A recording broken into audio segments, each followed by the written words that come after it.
In Baltimore, you learn to tell the difference between sounds. There's the sound of kids playing in the alley, and then there's gunfire you just have to pray is echoing from far off. You learn to sleep through the sirens.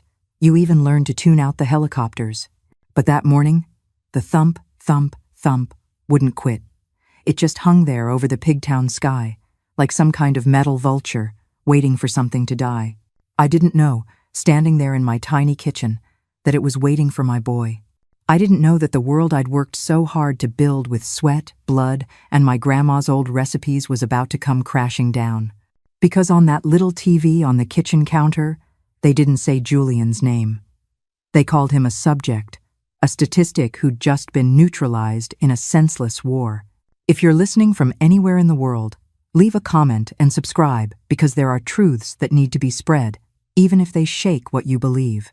There are stories, no matter how painful, that have to be told. As if my boy were an animal, as if that body stretched out on the alley floor hadn't come from inside me on a January night nearly 30 years ago. The coffee spilled when my legs went weak. The strong smell filled the tiny kitchen of my apartment in Pigtown, but I barely noticed. I only felt the cold sweat on my forehead, my heart hammering in my chest like a warning. Get ready, Miss Margaret, because disaster has just knocked on your door. At that time, I had 47 years on my back, though I felt ancient. I was born in Dundalk on the outskirts of Baltimore, but it was here in Pigtown that I raised my 3 children alone, after their father showed his true colors. Julian, the oldest, Chloe, the middle child, and Caleb, my youngest.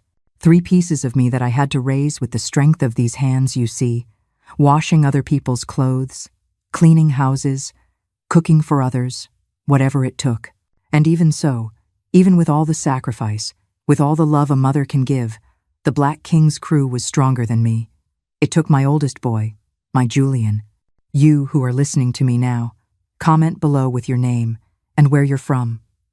I want to know who the mothers are who understand the pain of losing a child, whether to crime or to death. Because this pain has no size, no measure, no comparison. It's a hole that opens in your chest and never fully closes. It just keeps leaking for the rest of your life. That morning, everything was normal. The radio was playing softly. I was brewing coffee in my old blue enamel mug, a gift from Julian when he was about 10, bought with spare change he saved from selling popsicles at the city park. I had just turned on the small TV on the kitchen counter for company while I prepared lunch for the 2 who were left, when the news started. Police operation in the grid, intense confrontation, drug traffickers neutralized. The usual images. A helicopter flying overhead, police with assault rifles, people running. Things you see every day in this divided city, but that never fail to make your chest tighten. Suddenly, the noises started. Not on the TV, but outside. Pigtown is far from the grid, but the gunshots echo far in this city of Baltimore. It seems like they ricochet off the buildings and reach everywhere. And the sound of the helicopters too, that thump, thump, thump that makes your heart beat out of rhythm. I went to the window and saw one flying low, heading north. I closed my eyes and said a short prayer, the kind you learn to say when you live in a city where death roams free. God protect the innocent, I murmured, not knowing that at that very moment, my Julian was already lying in some alley, his body riddled with bullets, not knowing he had become a statistic, just another number in this senseless war. I went back to the coffee that was about to boil over. I turned off the heat, strained it carefully through the cloth filter I've used for years. The strong aroma filled the kitchen, bringing a little comfort on a morning that, without knowing it yet, would be the worst of my life. I was putting sugar in my cup when I heard the screams. "Margaret, Margaret, for God's sake, come here." It was Patricia, my downstairs neighbor, a respectable woman, a widow like me, who's been raising her grandchildren since her daughter died of tuberculosis. Her voice was mixed with the sound of the doorbell, which was ringing nonstop. I opened the door and saw her, breathless, hair disheveled, eyes wide like she'd seen a ghost. "They're talking about Julian on the news, Margaret. They're showing his name right now on the public access channel at the square." The coffee was forgotten on the counter. I don't even remember how I got down those stairs. The next thing I knew, I was in the little square in front of the building, where the Residents Association had installed a community television. There was a circle of people around it, all staring at the screen, some shaking their heads, others whispering. When they saw me arrive, they made way as if I were a queen, or as if I had a contagious disease, I can't say. On the screen, a list was scrolling. Names, ages, criminal records. And there he was. Julian Thompson, 28 years old, known as Jules, manager of the drug trade in Sector 5 of the grid. The photo next to it was from a few years back, when he still had the afro that I loved to comb when he was little. The more recent photo showed a shaved head, a hard gaze. It wasn't my boy anymore. It was the neutralized subject. I felt the world spin, my legs turned to jelly, my vision went dark. Someone caught me. I think it was Mr. Walter, the owner of the corner store. I heard his voice from far away, as if from a tunnel. "Easy, Miss Margaret. Breathe." But how can you breathe when a piece of you has just been ripped out, right there in that square? That was the moment the world just stopped. Everything got quiet, deathly quiet, even with all the noise. You're not a person anymore. You're just a hollow shell holding all that pain. And you just wonder, how am I supposed to take the next breath? I don't know how long I stood there like a statue, staring at the screen, which was no longer showing his name. The crowd slowly dispersed, each person returning to their own life, their own problems. I was left alone in the square, the midday sun beating down on my head, with no hat, no protection. It was Patricia who brought me back. She took my arm firmly but gently and led me to her apartment. She made a strong chamomile tea, the way only she knows how, and made me drink it. Slowly, I began to feel my body again, to hear the sounds, to perceive the world around me. "I'll have to go identify him, won't I?" I said, more to myself than to her. Patricia didn't answer with words. She just took my hand in hers, callous just like mine, and sat there in silence. Sometimes, there's nothing to say. Sometimes, silence is the only possible comfort. At that moment, as I drank the tea and looked out Patricia's window at the clear blue sky outside, a day too beautiful for such tragedy, I remembered a conversation I had with Julian 10 years ago. The last time he set foot in my house, he had shown up unexpectedly in the middle of the night with a bullet wound in his arm. It wasn't serious, just a graze, but it was bleeding a lot. He came because he knew I understood these things, that I could take care of him without asking questions. But that night, as I cleaned the wound with hydrogen peroxide and prepared the bandages, I said what had been stuck in my throat for years. "Julian, son, if you continue in this life, you can forget you have a mother." He looked at me with those eyes that had known how to disarm me since he was a child, but this time I was determined. I had already lost too many nights of sleep. I had already cried too many tears. Choose now. It's either that life of crime or your family. You can't have both. Mom, you don't understand. Oh, I understand. I understand that I'm losing my son to the streets. I understand that with each passing day, you drift further away. I understand that this life only has two endings, prison or a coffin. He didn't answer right away. I finished bandaging his arm, gave him a glass of water, offered him food, which he refused. As he was leaving, standing at the door, he turned to me and said the last words I ever heard from his mouth. "Don't forget me, Mom, even if I choose wrong." And he chose. He walked out that door and never came back. For 5 years, I lived with that silence, with no news, no visits. Occasionally, I'd hear something, that he had moved up in the crew, that he was now managing an area, that he had a new girlfriend, always from a distance, always through third parties, as if my son had died that night and in his place, only a shell remained, only the subject who would later be neutralized. I went back to my apartment after the tea at Patricia's. I needed to prepare to go to the medical examiner's office. I needed to be strong because the hardest part was yet to come. To officially recognize that the body in the morgue drawer was the same one I once rocked in my arms, the one I taught to walk, the one whose rebellious curls I once combed while singing lullabies. The coffee was still on the counter, cold, forgotten. I threw it out and made another, stronger this time. I was going to need all the energy I could get to face what was coming. As the water boiled, I looked out the kitchen window at the clothesline outside, where the clothes of my other 2 children danced in the breeze.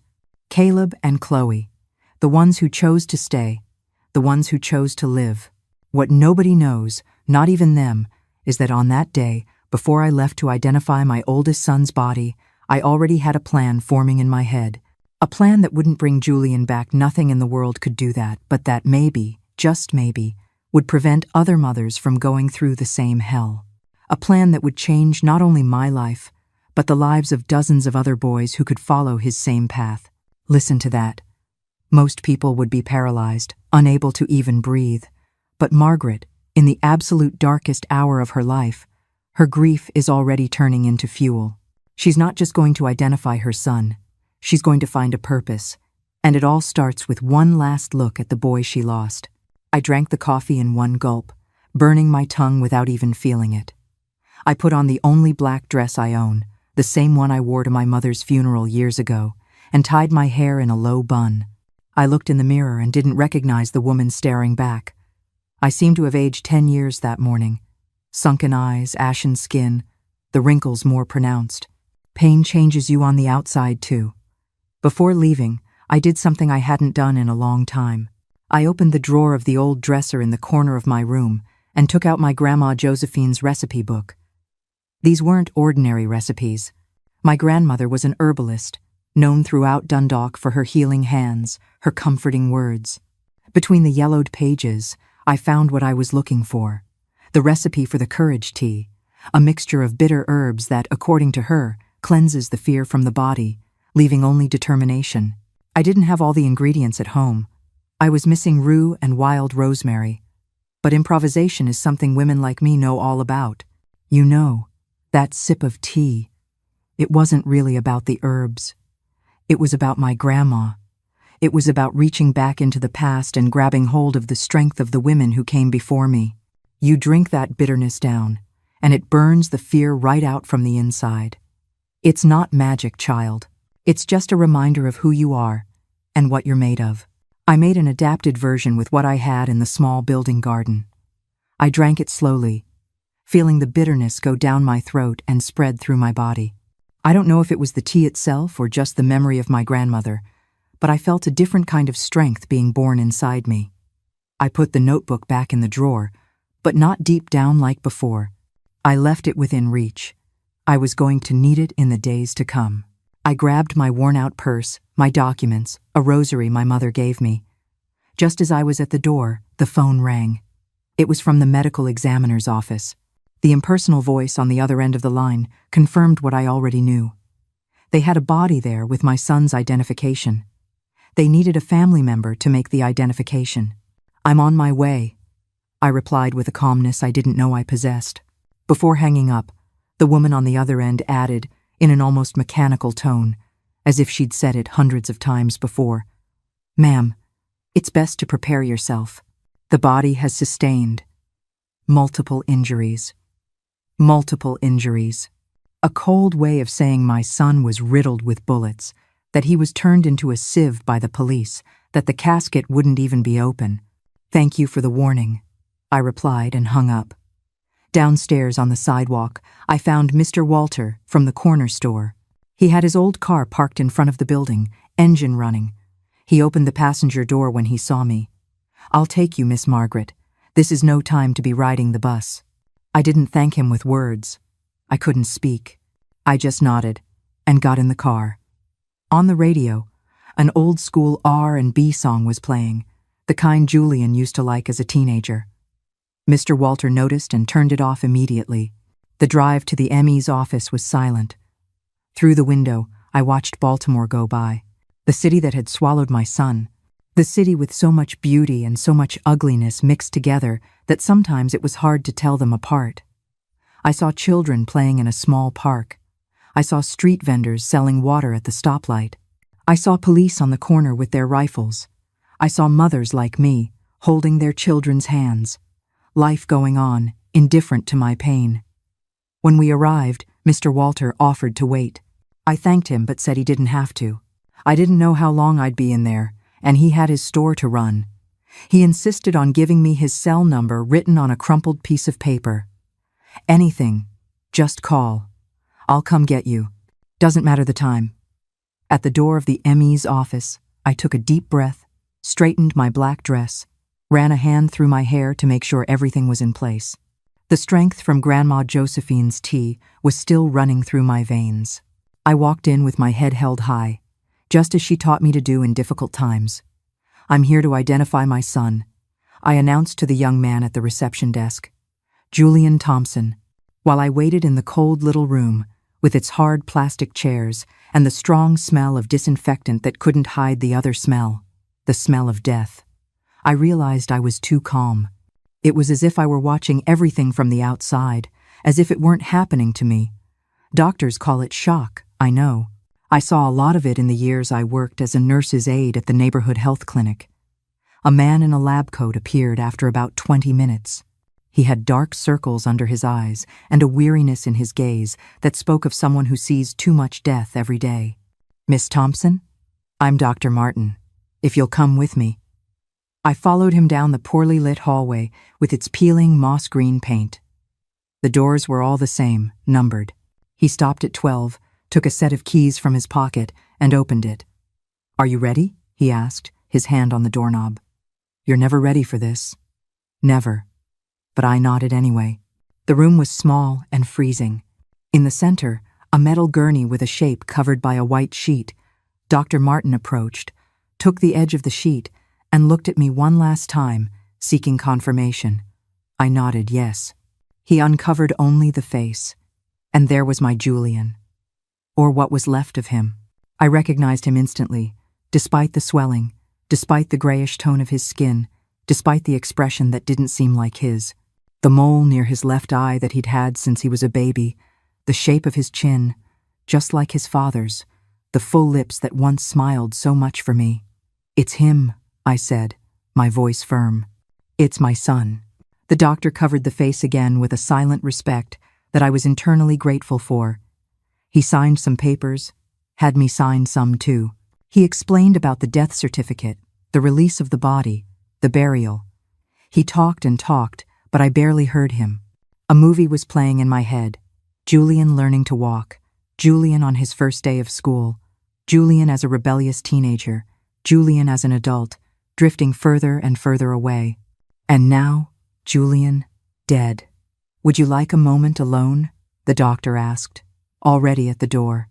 I shook my head no. What was there was no longer my son. It was just what was left after the bullets, the drugs, and the wrong choices had passed through him. In the hallway, the doctor informed me that a social worker wanted to talk to me about the procedures for the burial. The state would pay, since my son had died in a confrontation with security forces. I agreed automatically, with no strength to argue, no desire to explain that the confrontation was probably an execution, like so many others that happen every day in this city. On the way out, I stopped in front of the ME's building and looked up at the sky. It was still blue, without a single cloud. Impenetrable, indifferent. I took my phone out of my purse, an old flip phone that my kids have been wanting me to replace for years, and called Chloe. She was teaching at the elementary school. "Honey, I need you and your brother to come home. It's Julian." There was a sharp intake of breath on the other end. Silence. "Is he?" "He's gone, baby.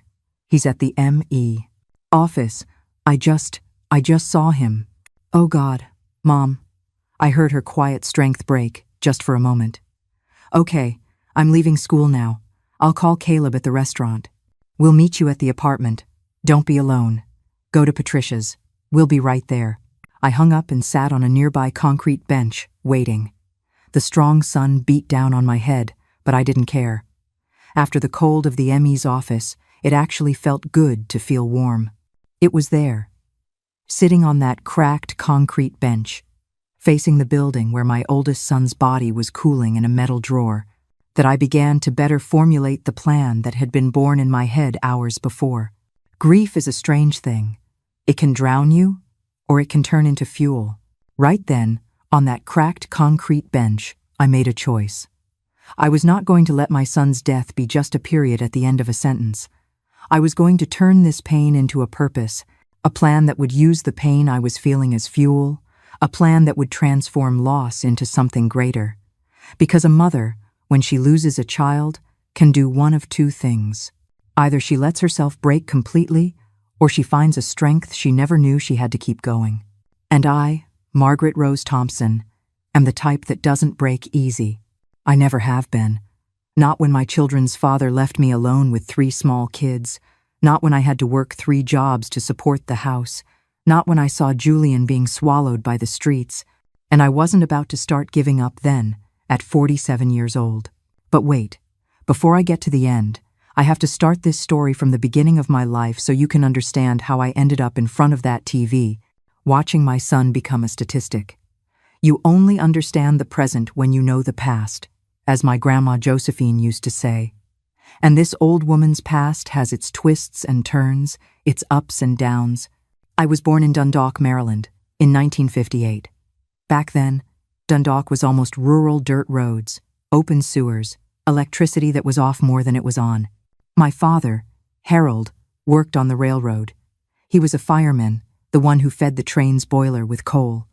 He always came home black, covered in that fine dust that got under your fingernails. He was always tired, angry at the world. When he wasn't at work, he was at the bars near the station. He was never a family man, the type to stay home. Sometimes he'd be gone for days, traveling for work, he'd say. Today, I know he was with other women, but back then, I thought he was too important, traveling by train across America. My mother, Ruth, was the opposite. She got up at 4 a.m. every day to prepare the treats she sold at the station. Muffins, cornbread, scones made with whatever she had. Real cheese was a luxury. She'd set up her stall before the first trains arrived and would only come home after the last one had departed.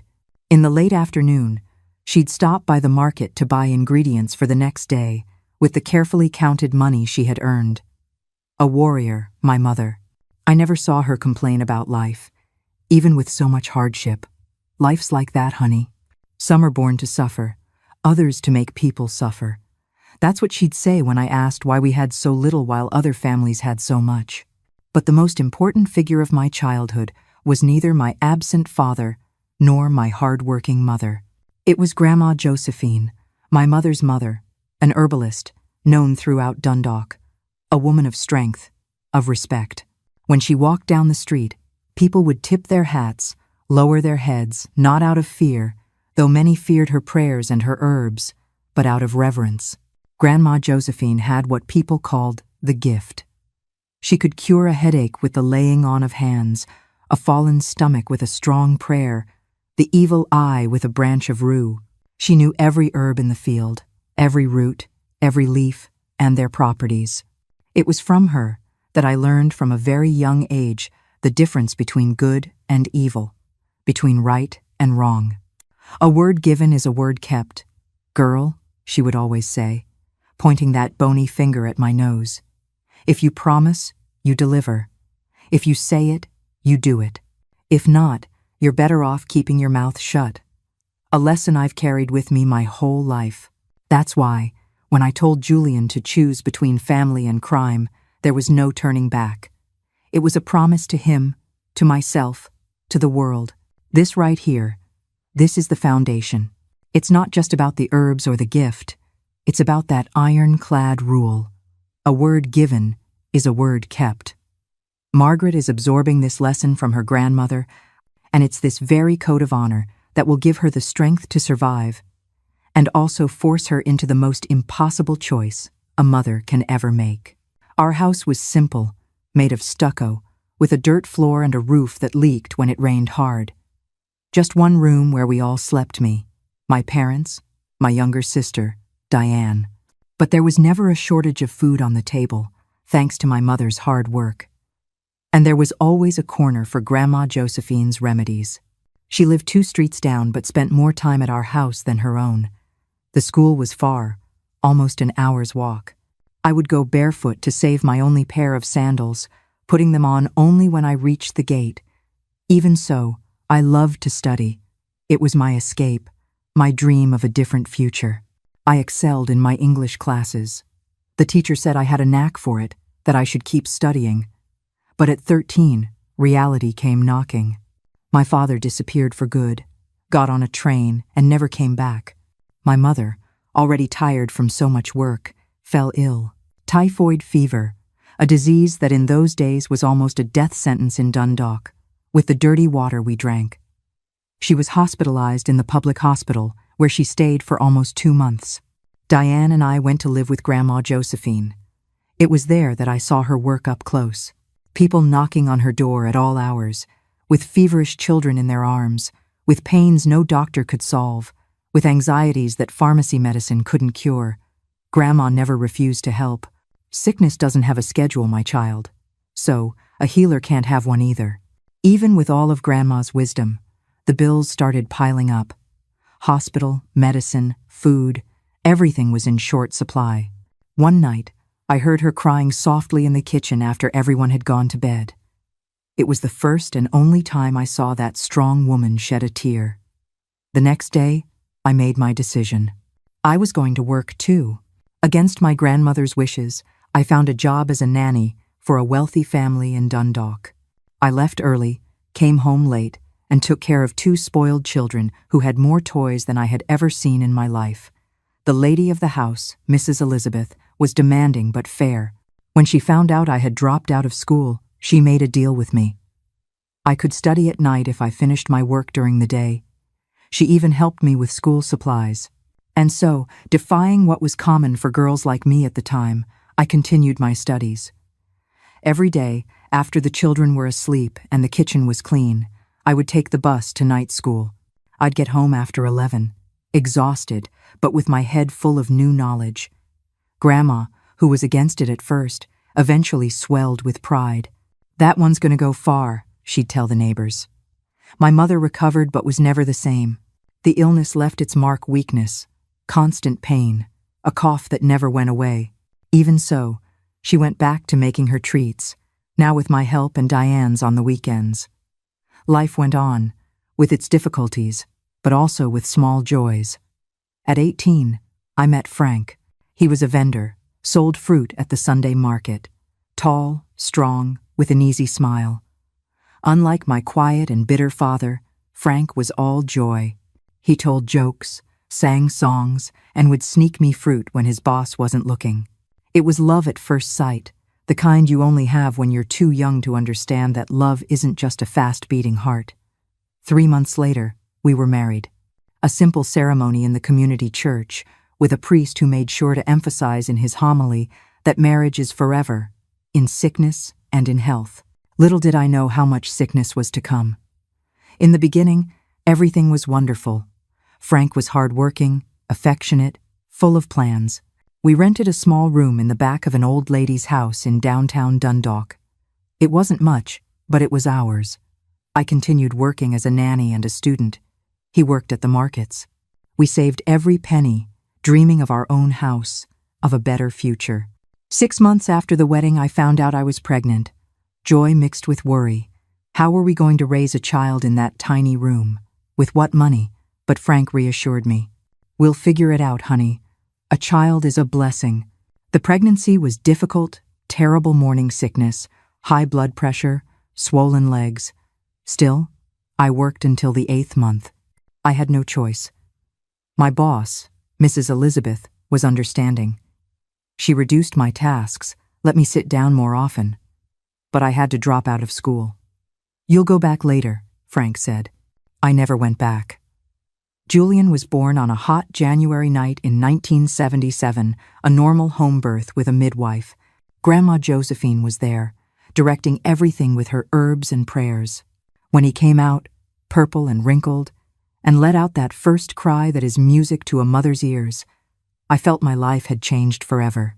There, holding that warm little bundle against my chest, I swore he would have a better life than mine, that he would never go through the hardships I had. Like every young mother's promise, this one was also hard to keep. The money, which was already tight, became even scarcer. I had to quit my nanny job. I couldn't take Julian with me, and I had no one to leave him with. Frank continued at the markets, but the money he brought home was barely enough for food. That's when I started working as a laundress. I washed clothes for the wealthy families downtown, with Julian tied to my back with a piece of an old sheet. I scrubbed, wrung, and hung everything with him there, a weight on my back, sometimes crying from hunger. When he slept, it was a relief. When he woke up crying, it was desperation. It was around this time that I noticed the first change in Frank. He started coming home late from the markets, smelling of alcohol. At first, it was just on weekends. Had a few with the guys after work, he'd explain, as if it were the most natural thing in the world. Then it became an almost daily routine.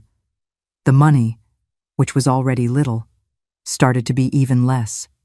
"Where's the rest?" I would ask. "Spent it on gas," he'd answer without looking me in the eye. When Julian turned 2, I found out I was pregnant again. It wasn't planned. With all the difficulties we were facing, having another mouth to feed was madness. But Frank received the news with joy. "Maybe this time it's a girl," he dreamed aloud. And it was. My Chloe. A more difficult birth than the first. I almost didn't survive. A severe hemorrhage, blood pressure that wouldn't stabilize.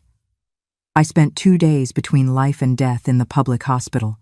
When I finally recovered and went home, I found Frank drunk and Julian alone, hungry and dirty. That was our first serious fight. I screamed, I cried, I threatened to leave. He promised to change. He swore he had been drinking out of desperation, thinking I wouldn't survive. "Never again," he guaranteed, with tears in his eyes. I believed him. What other choice did I have?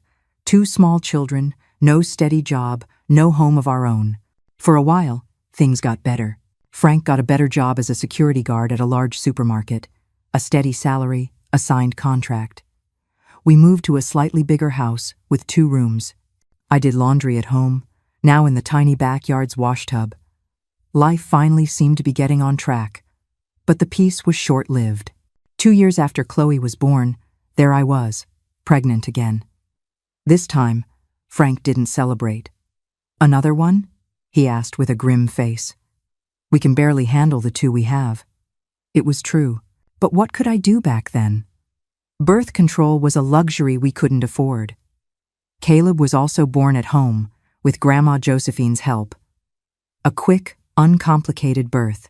He was a calm baby, unlike the other 2 who cried day and night. "This one's going to be the calm one of the family," Grandma would say, looking at his serene little face. Little did she know that the future held just as many challenges for him as for his siblings.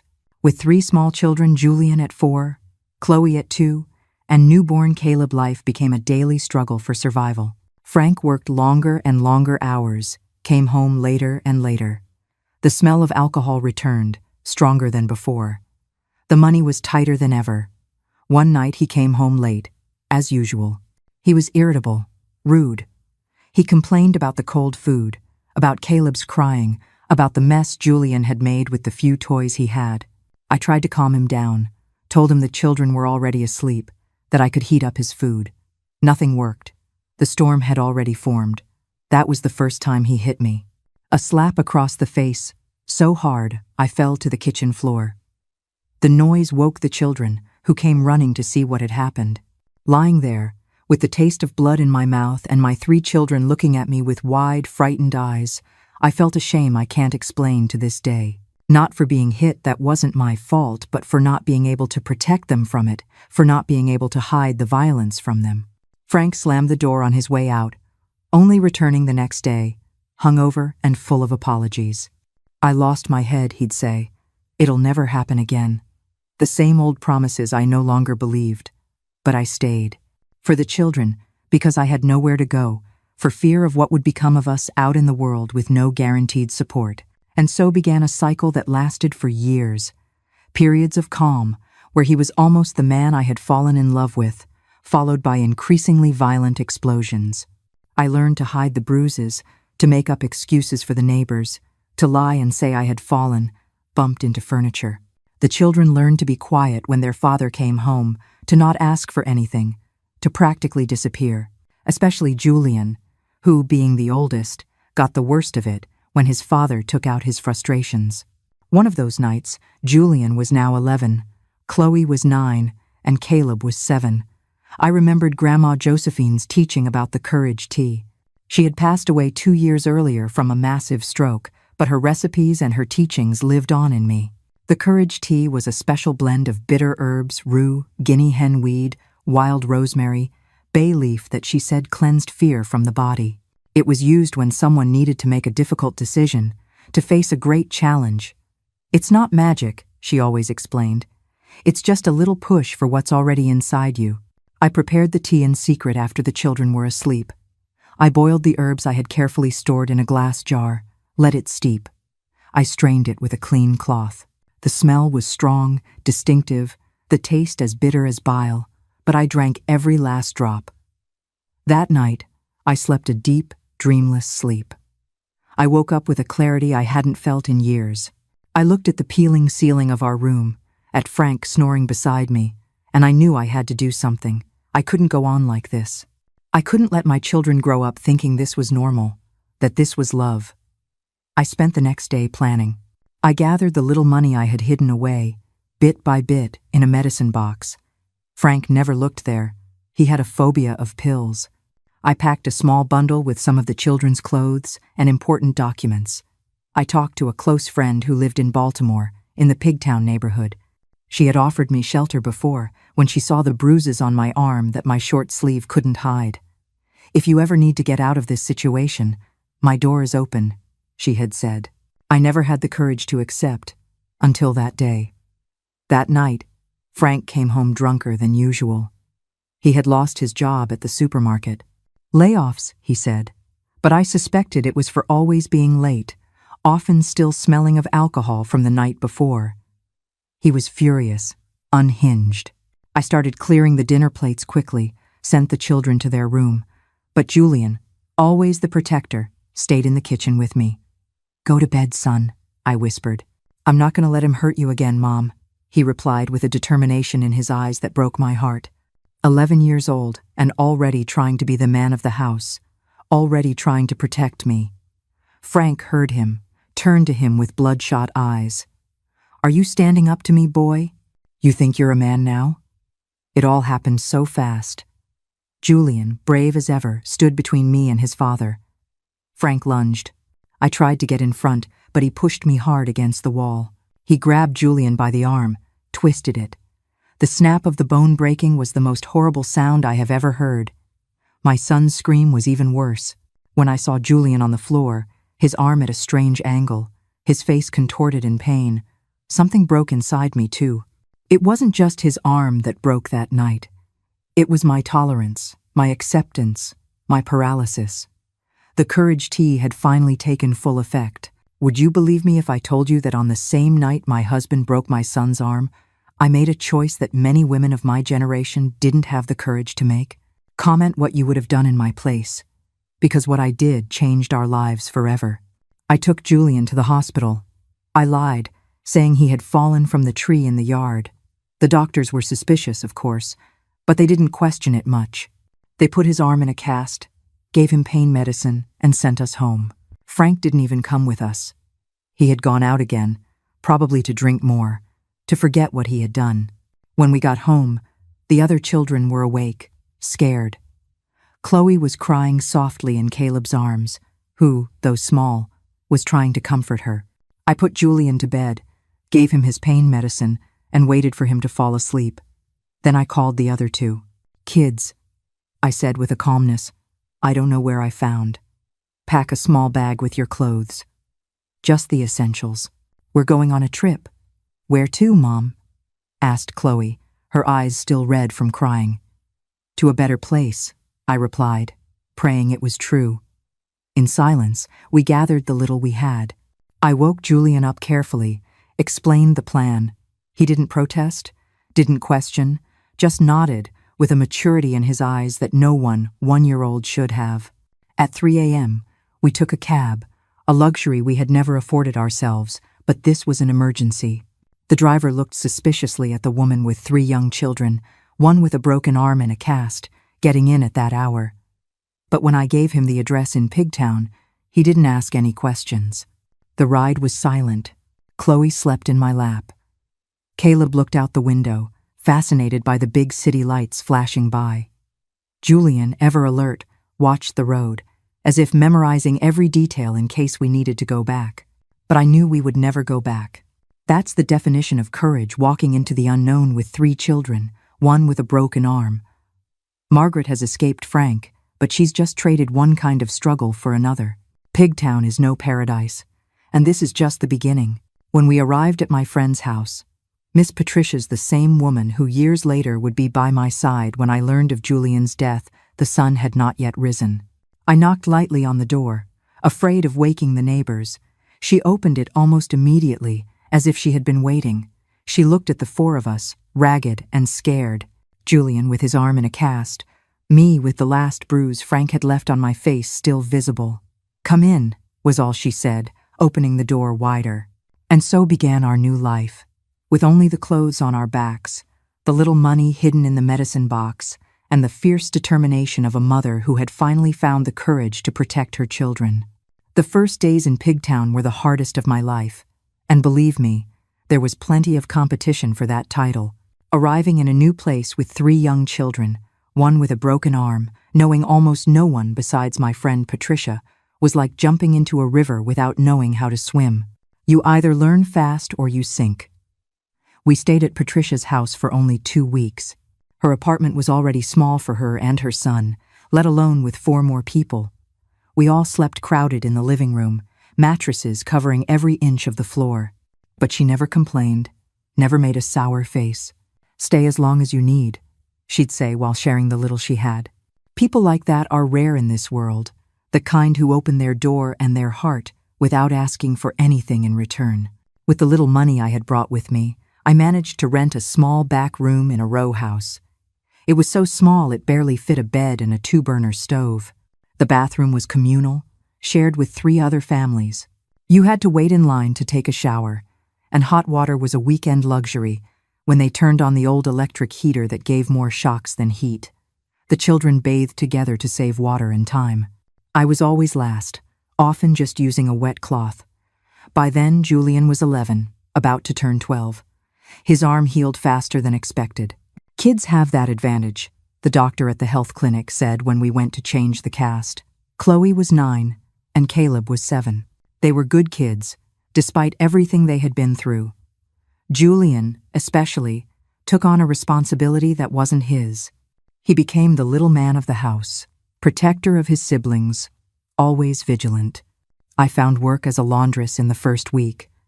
I went from door to door in the neighborhood houses, offering my services. Many people refused. "I don't know you," they'd say suspiciously. It was normal. I would have done the same. But some ladies, seeing my situation, gave me a chance. The first was Miss Helen, a retired teacher who lived alone in a well-kept little house. "Start with the sheets," she said, handing me a bundle.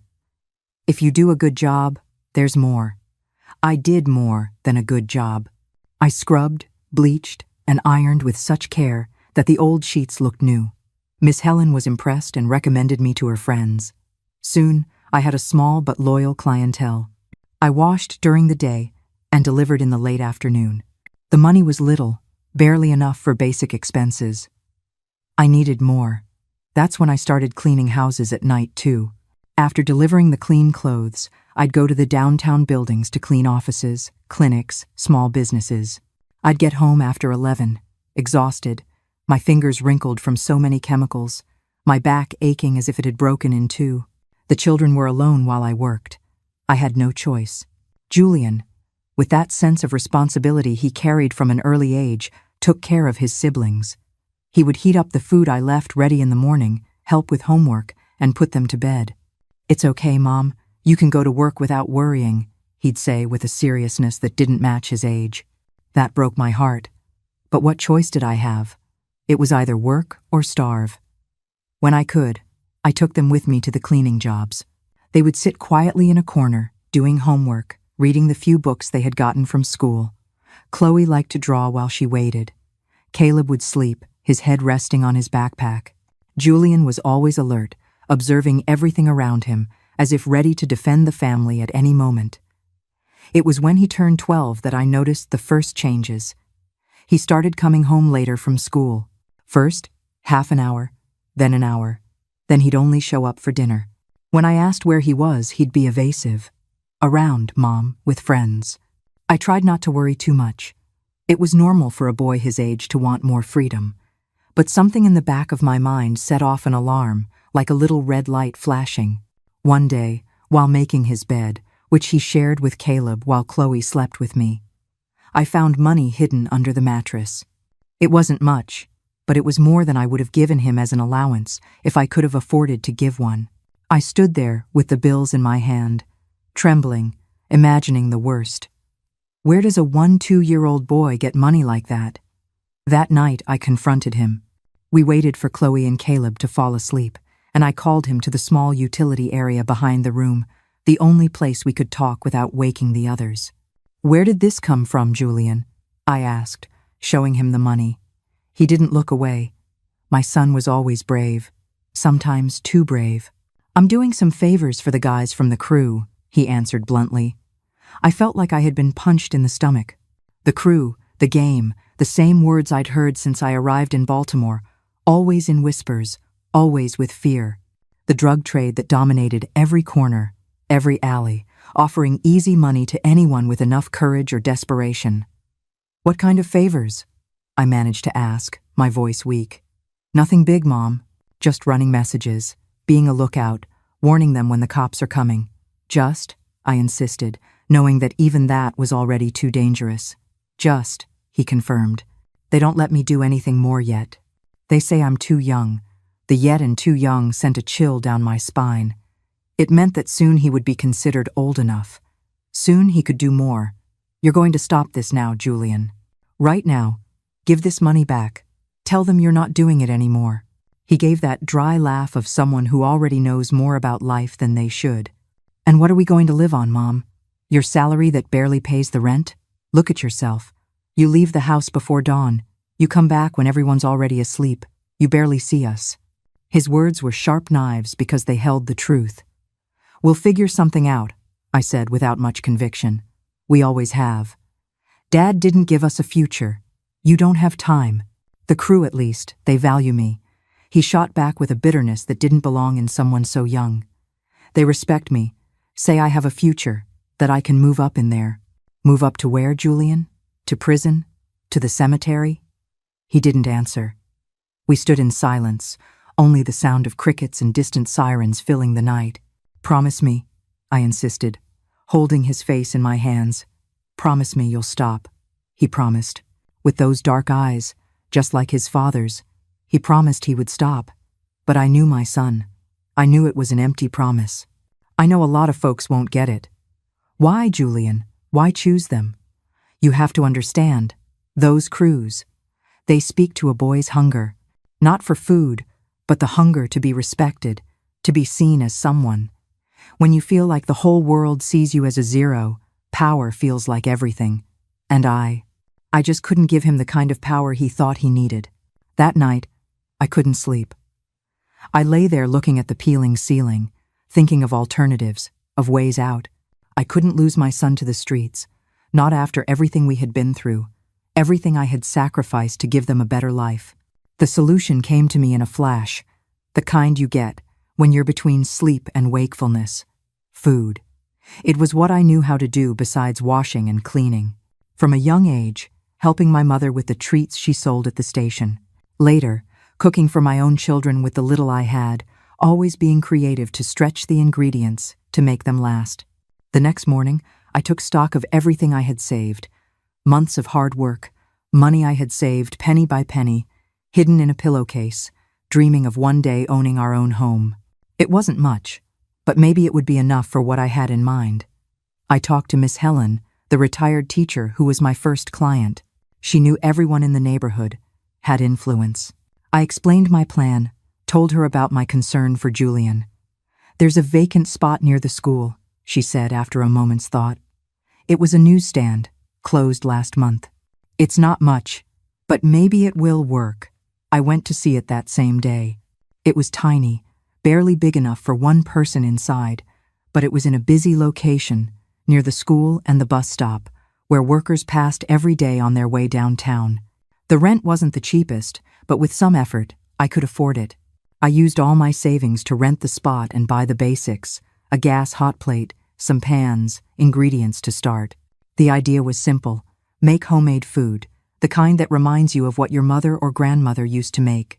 Treats for workers to eat on the go, for students to take to school, for those who didn't have the time or skill to cook. Thus was born the Corner Oven, a name Caleb suggested, remembering my grandma Josephine and the food she made. At first, I only sold savory hand pies and cinnamon rolls, the recipes my mother taught me back in Dundalk. Then I expanded. Scones, chicken pot pies, cornbread, meatball subs. Everything was made in the early morning before dawn to be fresh when the stand opened at 6 a.m. The best part? The children were with me. This is Margaret's stand, her line in the sand. She's betting every penny she's saved, not just to make a living, but to build a fortress of family and hot food against the streets. And for a moment, having her children safe behind that counter, it feels like it might just be enough. I set up a little corner in the back of the stand with a small table where they could do their homework while I worked. During their breaks, they helped me. Chloe, barely 10, learned to make pie dough. Caleb became an expert on fillings. Even Julian, at first, participated, especially with the register, calculating how much to spend on ingredients. My oldest son was always good with numbers. The first few months were tough. There were days I came home with more merchandise than money, the loss evident in the leftovers that no one bought. But I persisted, adapting. I learned what the customers liked, the busiest hours, how much of each thing to make. Slowly, the clientele grew. Workers who passed by every day started placing orders. Teachers from the school sent for lunch. I became known in the neighborhood as the Pie Lady. Caleb and Chloe embraced the idea with enthusiasm. They were happy to spend more time with me, to be part of something that was ours. Chloe, especially, showed a natural talent for cooking. She had a good hand for dough, an eye for quantities. Caleb was shy with the customers, but a lion when it came to defending our stand. If someone complained, he was quick with arguments. My mom makes everything fresh with quality ingredients. But Julian drifted away. In the beginning, he still helped, especially on weekends. Then he started making excuses. Homework, group projects, football practice. I knew it was a lie. I knew he was going back to the crew, to the favors that brought in money much easier than kneading dough all day. I tried everything. Talking, fighting, threatening, begging. Nothing worked. It was as if he were being pulled by an invisible magnet, stronger each day, further out of our reach each day. One day, I arrived at the stand earlier than usual. I had gone to the wholesale food market at dawn to get a better price on ingredients. As I approached, I saw two young men talking to Julian in front of the stand. I recognized them immediately by their demeanor, their clothes, their posture. They were from the crew. One of them even had a gun poorly concealed in the waistband of his baggy shorts. I stood on the corner, watching. Julian was gesturing. He seemed nervous. The other two were insisting on something. After a few minutes, they left. Julian stood there, staring into space, with an expression that mixed fear and fascination. I approached slowly, my heart pounding. "Who were they, son?" He was startled. He hadn't seen me coming. "Nobody, Mom. Just some guys from the crew." "From the crew?" I said, not as a question. He didn't answer, which was answer enough. "What did they want with you?" Julian looked away, kicked a small stone on the ground. "Nothing much, just talking." "About?" He hesitated. For a moment, I thought he wouldn't answer, but then he spoke softly.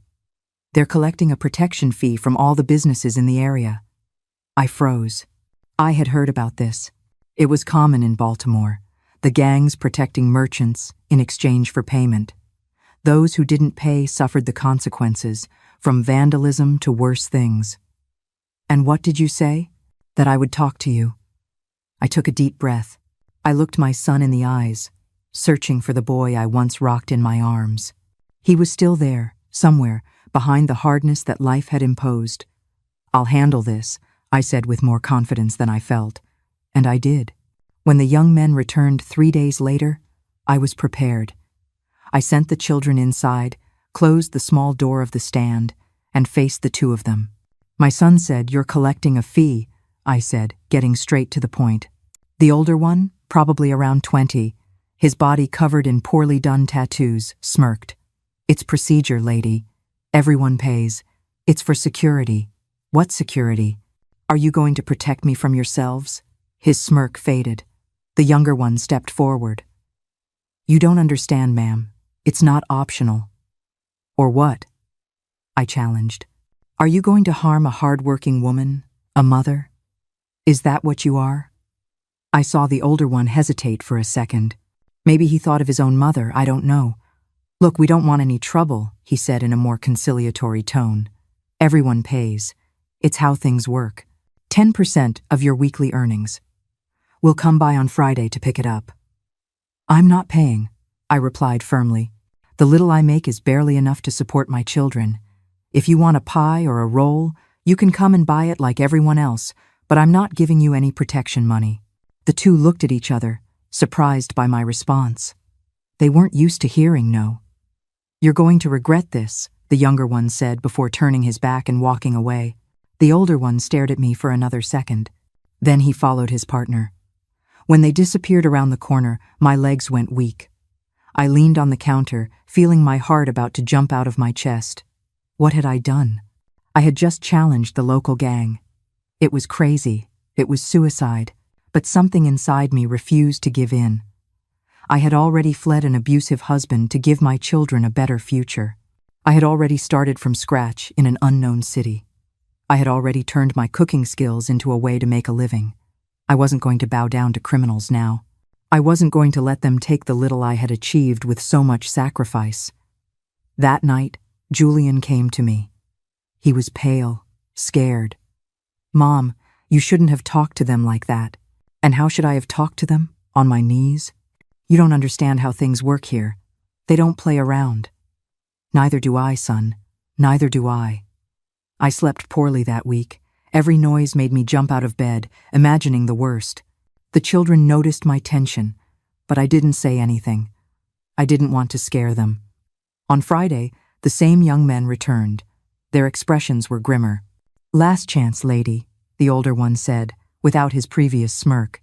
"My answer is the same," I said, trying to control the tremor in my voice. They left without another word. That night, I didn't sleep. I stayed awake, waiting, but nothing happened. On Sunday night, while preparing the dough for Monday, I heard the sound of breaking glass. I ran to the window and saw smoke coming from the direction of the stand. My heart stopped. "Stay with your siblings," I yelled to Julian as I grabbed a bucket of water and ran into the street. When I got there, it was too late. The corner oven was in flames. Someone had broken the window, thrown something flammable inside. The fire was consuming everything. The wooden shelves I had built with such care, the small refrigerator where I kept the perishable ingredients, the handmade signs announcing the week's specials. Everything was turning to ash before my eyes. The firefighters arrived about 20 minutes later, when there wasn't much left to save. They put out what was left of the fire, asked questions that I answered vaguely. It wouldn't do any good to tell the truth, that it was the crew. It would only make things worse. I returned home devastated. A year of hard work, all my savings invested, the future I had planned for my children all destroyed in one night. I cried like I hadn't cried in a long time, my body shaking with sobs that seemed endless. It was Chloe who brought me back.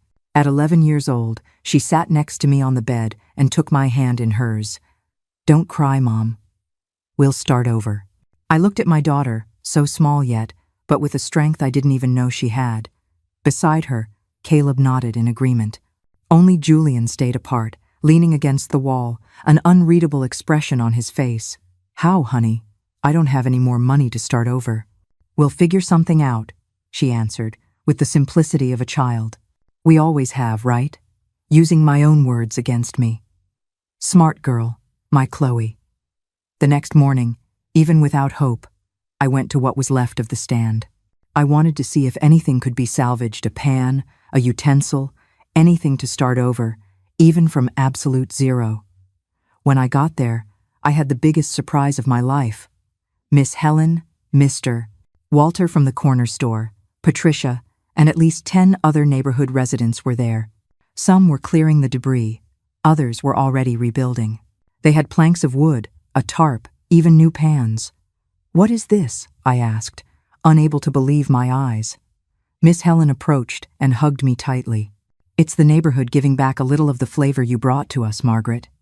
It sounds like a scene from a movie, I know, but it really happened. The people of the neighborhood, simple, hard-working people who barely knew me, came together to help me rebuild. Everyone gave what they could. Mr.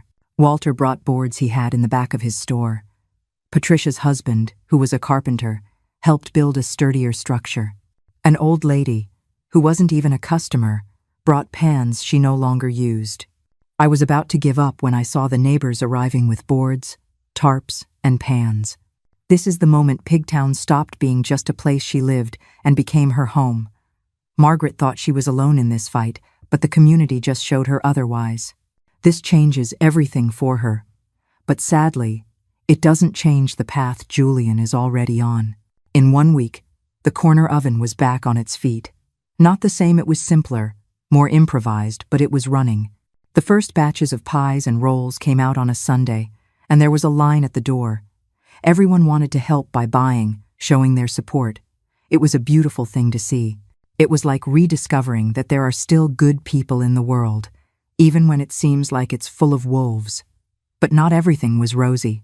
While I was rebuilding the business with the help of my neighbors and my younger children, Julian was drifting further and further away.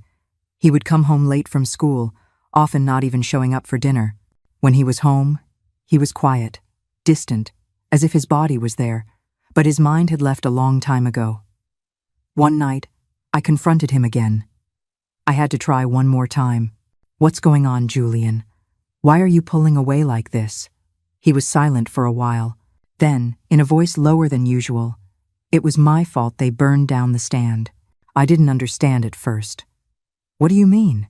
They only did that because they knew I'm your son. They wanted to get to me too, to show they have power." It hit me. Julian felt guilty. He thought that because he was involved with the crew, even if only on the fringes, he had brought that violence upon our family. "It wasn't your fault," I said, trying to calm him. "It was my choice not to pay. I knew the risks." "You don't understand," he insisted, with a bitterness in his voice that didn't suit someone so young. "They're not going to stop. They'll keep coming, demanding money. And if you keep refusing—" He left the sentence hanging in the air. He didn't need to finish. I knew the risks better than he could imagine. "So what do you suggest? That I pay? That I bow my head? That I work to support criminals?" "It's how things work here, Mom. Not for me. Not for our family." He shook his head as if giving up on making someone understand the obvious. "One day, you'll understand that you can't fight them. You can only join them or get out of the way." Those words chilled me to the bone because I realized he had already chosen his side. He had decided to join instead of getting out of the way. In the months that followed, the corner oven prospered beyond what I could have imagined. The story of the fire spread through the neighborhood, along with the story of the community rebuilding. I became a sort of local symbol of resistance, the woman who faced the crew and lived to tell the tale. Of course, it wasn't that simple. Every now and then, someone would show up asking for protection money. I always refused, always expected the worst, but by some miracle, nothing happened. I later found out why. Some customers, including retired police officers who frequented the place, had made it clear to the crew that messing with me again would be very bad for business. Caleb and Chloe were getting more and more involved in the family business. Chloe, especially, showed a natural talent for cooking. At 13, she had already created her own recipe for a savory tart that was a huge hit. Caleb was quieter, more shy, but incredibly efficient with the accounts, with organizing. "My little manager," I would joke. Julian, on the other hand, was increasingly distant. He rarely showed up at home or at the stand. He had dropped out of school, though I only found that out months later when I was called in by the principal. He was always wearing new clothes, brand-name sneakers, an expensive phone, things I could never buy for him, even with the success of the corner oven. He had just turned 15, but he seemed much older. The hard look in his eyes, the way he talked, his posture, everything about him screamed crew. He was no longer the boy who once broke his arm defending his mother from a violent father. He was almost a man, heading down a one-way street. One night, he came home with a cut above his eyebrow. Nothing serious, but it was bleeding quite a bit. A fight wound. I recognized it immediately. I tried to clean it, put a bandage on it. He let me, in silence. For the first time in a long time, we were physically close, even if we were worlds apart in every other way. "Want to tell me what happened?" I asked while dabbing antiseptic on the wound. He shook his head no. I respected his silence. When I finished with the bandage, he held my hand. The gesture caught me by surprise. It had been years since we had any physical contact beyond what was absolutely necessary. "You should get out of here, Mom," he said with a seriousness that scared me. "Take Chloe and Caleb somewhere better." "This is our place now," I replied. "We've built a life here. We have the business friends. It's not safe," he cut in. "It never was. It never will be." I looked my son in the eyes. Those eyes that were once innocent, full of curiosity and hope. Now they had seen things no teenager should see. "And would you come with us?" For just a second, I saw a flicker of doubt cross his face, a crack in the wall he had built around himself. Then, his expression hardened again. "My place is here, Mom. Your place is with your family." He let go of my hand, moved away. I think we both chose our places a long time ago. And with that, he walked out of the room, out of the house, out of my life. Not literally, I still saw him from time to time.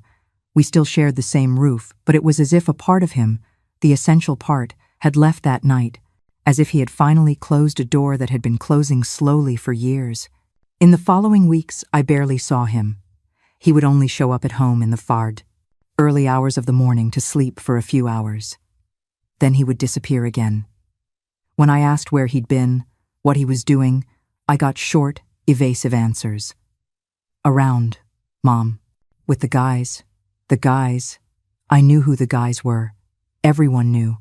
Caleb, who was always the most sensitive of the three, started having nightmares. He would wake up screaming in the middle of the night, calling for his brother.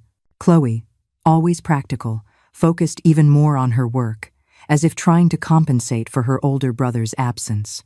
One morning, while preparing dough at the stand, I saw 2 police officers approaching. My heart froze. In those days, a visit from the police was never a good thing, especially for the mother of a teenager involved with the crew. But they weren't there for Julian. They wanted information about a shootout that had happened the night before, 2 blocks away. They asked if I had seen anything, heard anything. I told them the truth. I hadn't seen anything, just heard the shots in the distance, like everyone else in the neighborhood. Before they left, one of them, older, with graying hair and a tired face of someone who's seen it all, stopped and looked at me with a mix of pity and warning. "You have a teenage son, right? The one they call Julian." I nodded, my heart pounding. "Be careful with him. Word on the street is, he's in deep with the guys from the grid." I didn't answer. There was nothing to say. He continued. "That life only has 2 endings, ma'am. Prison or a coffin. Try to show your boy that before it's too late." The same words I had said to Julian years before, now coming from the mouth of a stranger, a police officer no less. The irony was not lost on me. "I'll try." That was all I could manage to say. He nodded, looked at me with something resembling solidarity, and left. I stood there at the door of the corner oven, staring into space, my hands covered in flour, my heart as heavy as lead. That night, I waited for Julian to come home. I sat on the edge of the bed in the dark, looking out the small window that faced the backyard, the path he used to enter without being seen by the neighbors. Chloe and Caleb were asleep in the next room, exhausted after a full day of helping me at the stand. It was past 3 a.m. when I heard his footsteps, light as always. He had learned to walk without making a sound, another skill valued by the crew. When he opened the door and saw me sitting there in the dark, he paused for a second. Then, as if deciding it wasn't worth making up excuses, he came in and closed the door behind him. "We need to talk, son," I said softly, so as not to wake the others. Not now, Mom. I'm tired. Yes, now. I insisted. I'm losing you, Julian. Every day that passes, you go deeper into this life you've chosen, and I don't know what to do to bring you back anymore. He didn't answer. He just stood there in the dim light, his silhouette framed against the faint moonlight coming through the window. The police were here today, I continued, asking about you. This is it. She's just played the heaviest card she has, letting him know the outside world, the law, is closing in. Margaret is holding her breath, praying this warning will finally reach the son she remembers. But the Julian standing in front of her, he might already be too far gone. That got his attention. He came closer, his expression alert. What did they want? To know if I had any information about yesterday's shootout, and to warn me that my son is in deep with the guys from the grid. He shrugged, feigning indifference, but I saw the tension in his shoulders, in his posture. And what did you say? The truth. That I don't know anything. That I haven't seen my son in days. That I barely recognize him anymore. Silence again, heavy, laden with unsaid things. Julian, please, I begged, my voice cracking. There's still time to turn back, to start over. We can leave this place, go somewhere else, another state even. It's too late, Mom, he replied with a certainty that broke my heart. I've gone too far. I've seen too much. I've done too much. What things? I asked, though I wasn't sure I wanted to know the answer. He didn't answer directly, only said, things that you, with all due respect, will never understand.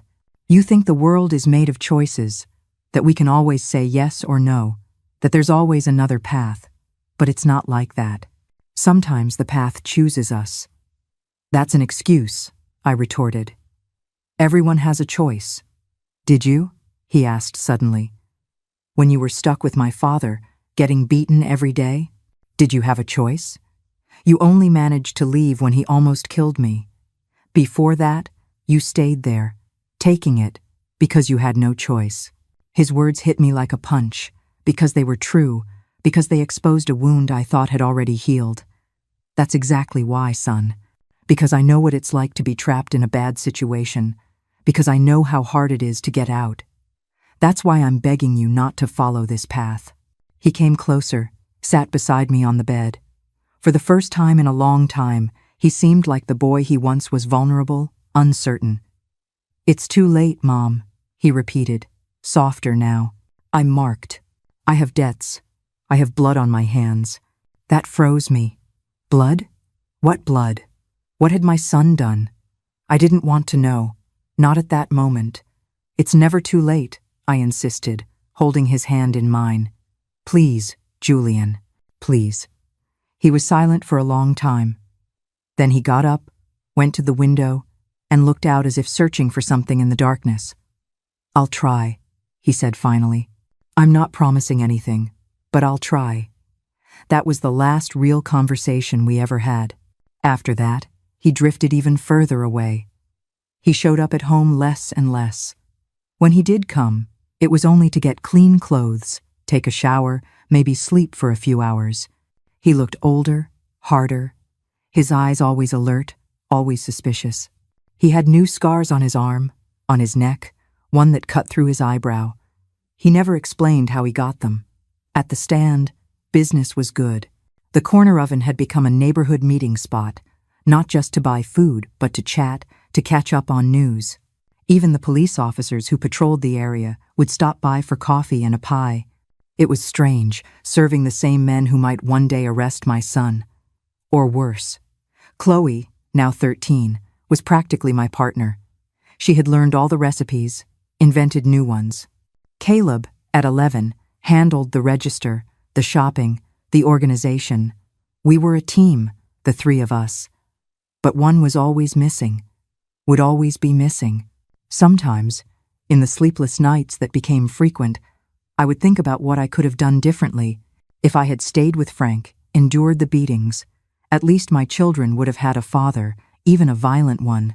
If I had gotten a better job, been able to spend more time with them, Maybe Julian wouldn't have sought in the crew the value he felt was missing at home. If I had left Baltimore when he suggested, gone to another place, another city, far from the influence of the streets. But those are all what-ifs that lead nowhere. The fact is, I lost my oldest son to the Black King's crew, and nothing I could do now could bring him back. All I could do was focus on the two who were still with me, the two I could still save. And that's what I did. As Julian drifted further and further away, fully embracing the life he had chosen, I clung with all my strength to my other two children, determined not to lose them too. 3 years had passed since that last real conversation with Julian. The corner oven had grown from an improvised stand to a small restaurant on the same street. It was nothing fancy. Exposed brick walls, simple wooden tables, the menu written by hand on a chalkboard, but it was ours. Earned with a lot of sweat, a lot of sacrifice. Chloe was now 16, Caleb was 14. They were my pride, my strength. Chloe took after me in determination, in grit. Caleb was calmer, more observant, like my mother had been. They studied in the morning, helped me at the restaurant in the afternoon. They had plans, dreams, a future ahead of them.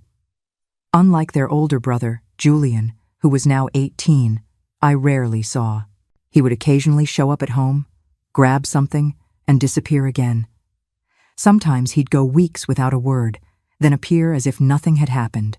He never asked about the school he had long since abandoned, never talked about the work that everyone knew what it was.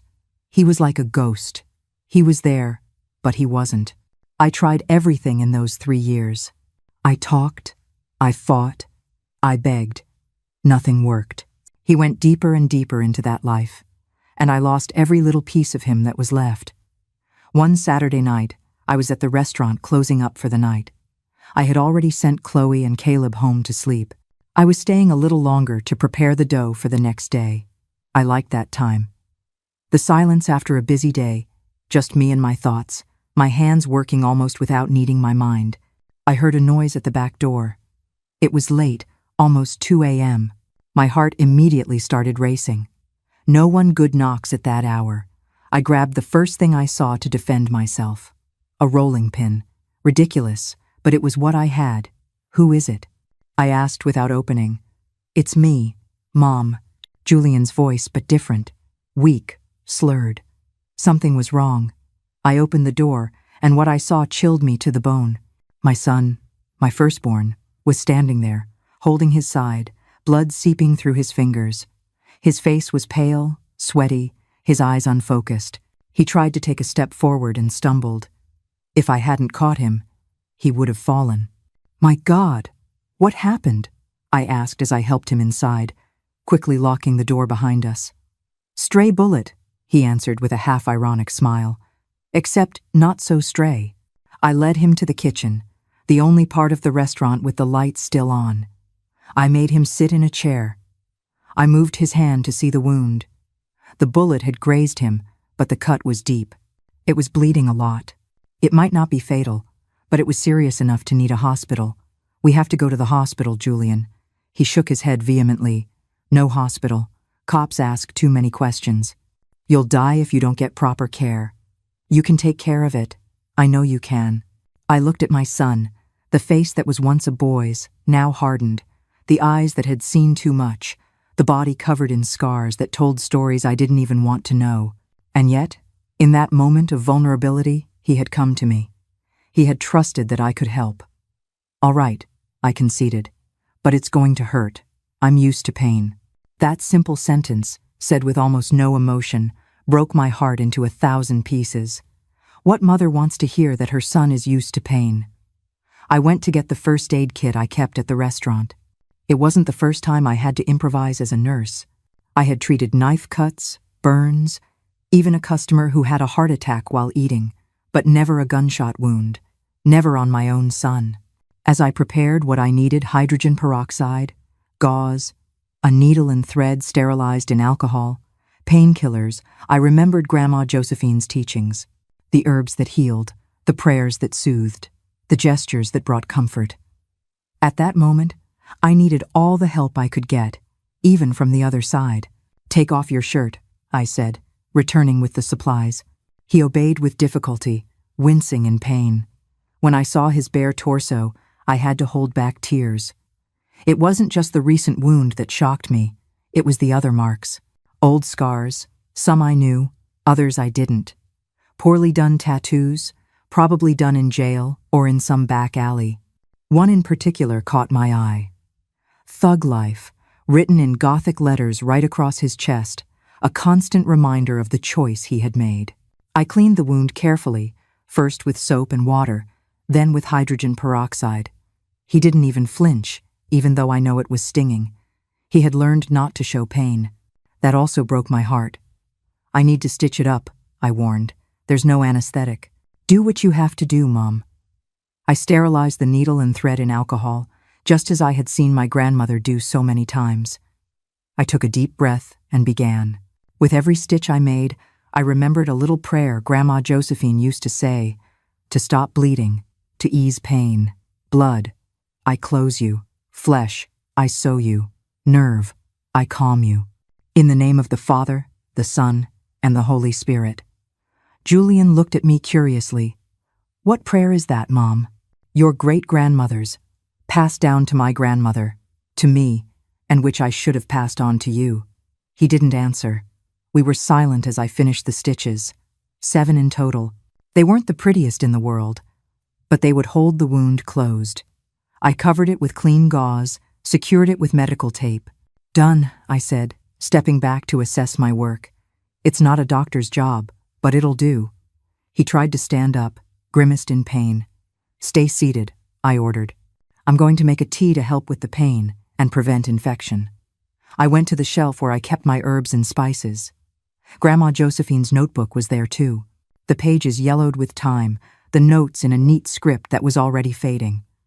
I flipped through it until I found what I was looking for, a recipe for a wound, healing tea. As the water boiled with the herbs, rosemary, calendula, yarrow, I looked at my son sitting there in the kitchen of my small restaurant. He seemed so out of place, and at the same time, so much a part of it. After all, he was my blood, my flesh. No matter how far he had gone, no matter how wrong he had chosen, he was my son. What really happened, Julian? I asked as I strained the tea and served it in a mug. He took the mug, held it with both hands, like he used to do when he was a child. For a moment, I saw the boy he once was scared, vulnerable, needing his mother. Rival crew war, he answered after taking a sip of the bitter tea. Black Kings versus the East Side Posse, fighting over territory. I was on the front line. He paused, stared into space, as if reliving the moment. There was a kid on the other side, couldn't have been more than 15. He aimed at me, but his hand was shaking. It just grazed me. And you? I asked, dreading the answer. Did you shoot back? He looked me straight in the eyes for the first time in a long time. You don't want to know these things, Mom. Please. And in that request, in that rare please, I understood that there were things he had done that even he didn't want to remember. Things that stained the soul in a way that no prayer from Grandma Josephine could cleanse. We were silent for a while. He drank his tea. I cleaned up the mess from the improvised surgery. Occasionally, our eyes would meet, and there was so much to say, but no words seemed right. How are Chloe and Caleb? He finally asked. They're well, I replied. Chloe's thinking about going to teacher's college when she finishes high school. She has a way with kids, a patience I never had. Caleb is dead set on being a chef. He spends his free time inventing new recipes. A half smile appeared on his face. And you? The restaurant's booming, from what I see. It's doing well, I admitted. It's not just pies and rolls anymore. Now there's chili on Saturdays, meatloaf on Wednesdays. I even make chicken Alfredo. It's grown, huh? Thanks to God and hard work? He nodded, took another sip of tea. Still refused to pay for protection? He asked in a casual tone that didn't match the gravity of the question. Still do, I confirmed firmly. Never paid, never will. If they want to burn me down again, let them. I'll rebuild one more time. Nobody's going to burn it down, he said, with a certainty that bothered me. I made sure of it. Those words hit me like a punch. My son had enough power in the crew to ensure my restaurant wouldn't be attacked. He was so deep, so established in that life, that he could give orders, provide protection. I don't want protection from the crew, Julian. Not even from you. It's not a matter of what you want, Mom.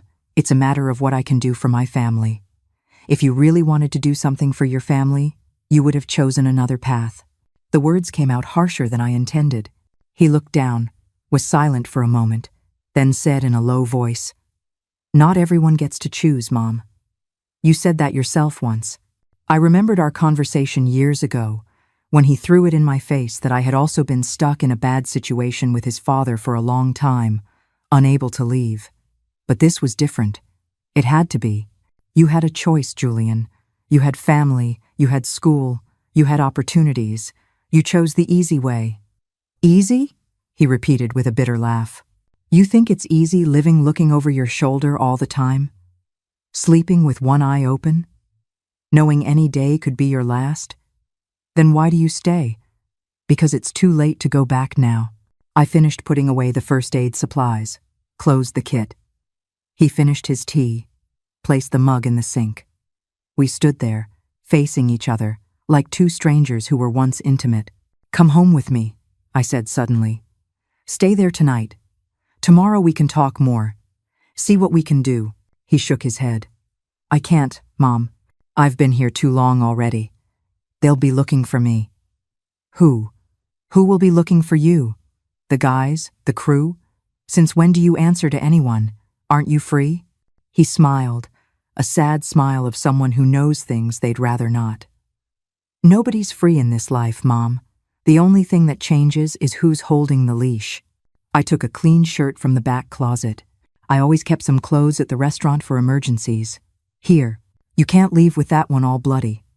He took the shirt, put it on carefully, wincing as he raised his arm. "That's going to leave a scar," I commented. "One more for the collection," he replied, shrugging. We were silent again. There was so much to say, and at the same time, it felt like we had said it all over the years. Every word now sounded like a repetition. "I'm heading out," he announced, moving towards the back door. "Julian," I called. He stopped, turned to me. I took a deep breath. What I was about to say was difficult. Perhaps the most difficult thing I had ever said in my life, but it had to be said. If you continue in this life, if you keep choosing this path, you'll have to forget you have a mother. He looked at me, confused. "What do you mean?"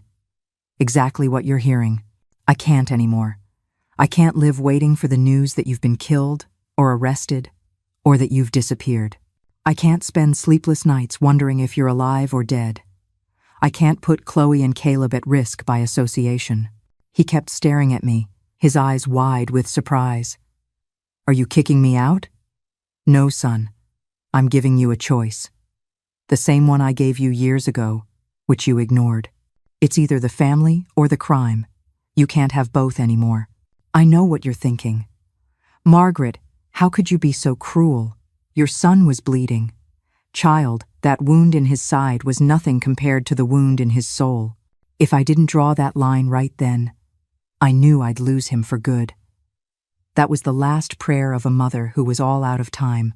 "Mom, I just took a bullet defending territory. Do you really think I can just walk away? That I just decide, and that's it? If you want to, we'll find a way. We'll go to another state, start over. It wouldn't be the first time we've started from scratch." He shook his head, incredulous. "It's not that simple. It's never simple, Julian. Life isn't simple, but you have to choose. Here, now." He was silent for a long time, just looking at me.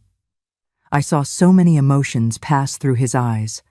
Anger, fear, doubt, sadness. Finally, he lowered his head. "You already know what my choice is going to be. I still hope you'll surprise me." More silence. Then he took a step towards me, hugged me. It was a quick, awkward hug, as if he didn't remember how to do it anymore. I smelled him a mix of sweat, blood, and something else. Something that was no longer the smell of my little boy. "Thanks for patching me up," he said, pulling away. And with that, he walked out the back door, disappearing into the darkness of the night. He didn't say goodbye. He didn't have to. We both knew what his answer had been. I stood there, staring into space, the tears finally coming. I cried like I hadn't cried in years. For the loss of my son, for the path he had chosen, for the impossible choice he had forced me to make. I cried until I had no tears left. Then, as I have always done my whole life, I dried my face and carried on. That's when I really lost him. Not in the morgue, but right there, watching him walk out that door. Anyone who's a mother, you'll understand. That choice. It's like ripping your own heart out with your bare hands. But I had 2 other children, and they needed me to keep going. I had 2 other children to raise. I had a restaurant to run. I had a life to live. In the days that followed the funeral, I went through the mechanical process of burying a son. When the last shovel of dirt covered the coffin, I felt a profound exhaustion. That night, after Chloe and Caleb went to sleep, I was alone in the kitchen of our small house. I took an envelope from a drawer that I had kept for years, the life insurance policy I had taken out in Julian's name, without his knowledge. It was a small, popular policy, but now, looking at the amount I would receive, I started to think about how to use it. It didn't feel right. This was money that came from my son's death. It needed to have a greater purpose. It was that night, sitting at the kitchen table, that the idea I'd formulated at the morgue began to take shape. "He's not coming here anymore?" asked Caleb, his big eyes full of confusion. "No, son, at least not for a while." "And if he changes his mind?" Chloe wanted to know. "Then the door will always be open," I replied, hoping deep down that one day he really would change his mind. But he didn't. In the months that followed, we had no direct news from him. Sometimes, I'd hear things from customers at the restaurant, that they had seen Miss Margaret's son in the grid, that he now had bodyguards, drove a new car. I even heard once that he had been arrested, but then I found out it was just a rumor. The corner oven continued to grow. What started as an improvised stand was now a small but established restaurant, known throughout Pigtown. It was open from Monday to Saturday, from 10 a.m. to 10 p.m. There was a line at lunchtime. People came not just for the food, but for the atmosphere, the warmth, for knowing they were welcome there. It was during this time that I created the Courage Rub. It started as a personal blend I used in my dishes. Various peppers, rosemary, bay leaf, a touch of turmeric, and other spices I experimented with. I always liked to invent in the kitchen, mix flavors, test combinations. This particular spice blend had a distinct taste, different from anything I had ever tried. Strong but not aggressive, spicy, but with a sweet undertone that came after. The name came from the memory of Grandma Josephine's tea, the courage tea she taught me to make, which I drank in difficult times. This spice blend was my culinary version of that. Something that gave strength, that awakened you. One day, a regular customer, Mr. George, a retiree who had lunch with us almost every day, asked what the secret to the flavor of the meatloaf was. "It's a special spice blend," I replied. "A family recipe. You should sell this," he suggested. "It would be a hit." At first, I laughed at the idea, but then I started to think, why not? I already had an established restaurant, a loyal clientele. It could be a new source of income. I started preparing the spice blend in larger quantities, bottling it in small glass jars I bought wholesale. Caleb, always creative, designed a simple but beautiful label. A woman with white hair, meant to be me but looking more like my grandmother, smiling, with the name Courage Rub in red letters. I put it for sale at the restaurant's cash register for an affordable price.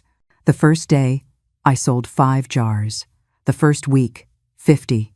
The first month, 200. People bought it not just to use at home, but to give as gifts. It became a local sensation. Do you see what's happening here? Margaret didn't just create a spice blend. She bottled her own resilience, the very courage her grandmother taught her about. And as you're about to hear, the people of Pigtown weren't just buying a flavor, they were buying a piece of that strength. What surprised me most was what the customers reported. It wasn't just the flavor they appreciated. It was how the spice made them feel. "It gives you energy," they'd say.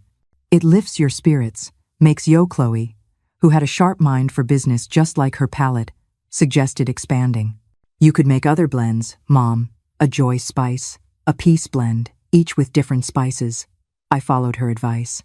Soon, I had a small line of spice blends, each with its own mix, its own effect, all inspired by Grandma Josephine's teachings, by the herbs and spices she used for different purposes.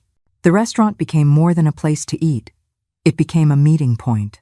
Young people from the neighborhood started showing up not just to eat, but to talk. Somehow, I had become a sort of unofficial counselor. Maybe it was my direct way of speaking, the story many knew, the example of resilience. Mothers came for advice on how to deal with teenage children. Young people asked for guidance on jobs, school, relationships. Couples in crisis would sit at the last table in the corner and talk softly, often leaving lighter than when they came in. I never considered myself particularly wise or enlightened. I had just lived a lot, seen a lot, and most importantly, I had learned from my mistakes, including the ones I made raising Julian. It was with the neighborhood's youth in mind, especially those in more vulnerable situations, that I created 2 rituals at the restaurant: free coffee for anyone looking for a job and a pay-it-forward lunch tab for students without money. The coffee idea came when I saw a young man sitting in the square across the street, adjusting his worn tie, clearly nervous before an interview. I called him over. "Have a cup of coffee, for courage," I said. He accepted gratefully. 2 weeks later, he came back to tell me he got the job and wanted to pay for the coffee. "No need," I replied. "But when you're able, help someone else who needs it." After that, it became a tradition. I put a small sign on the door. "Looking for a job? The coffee is on us."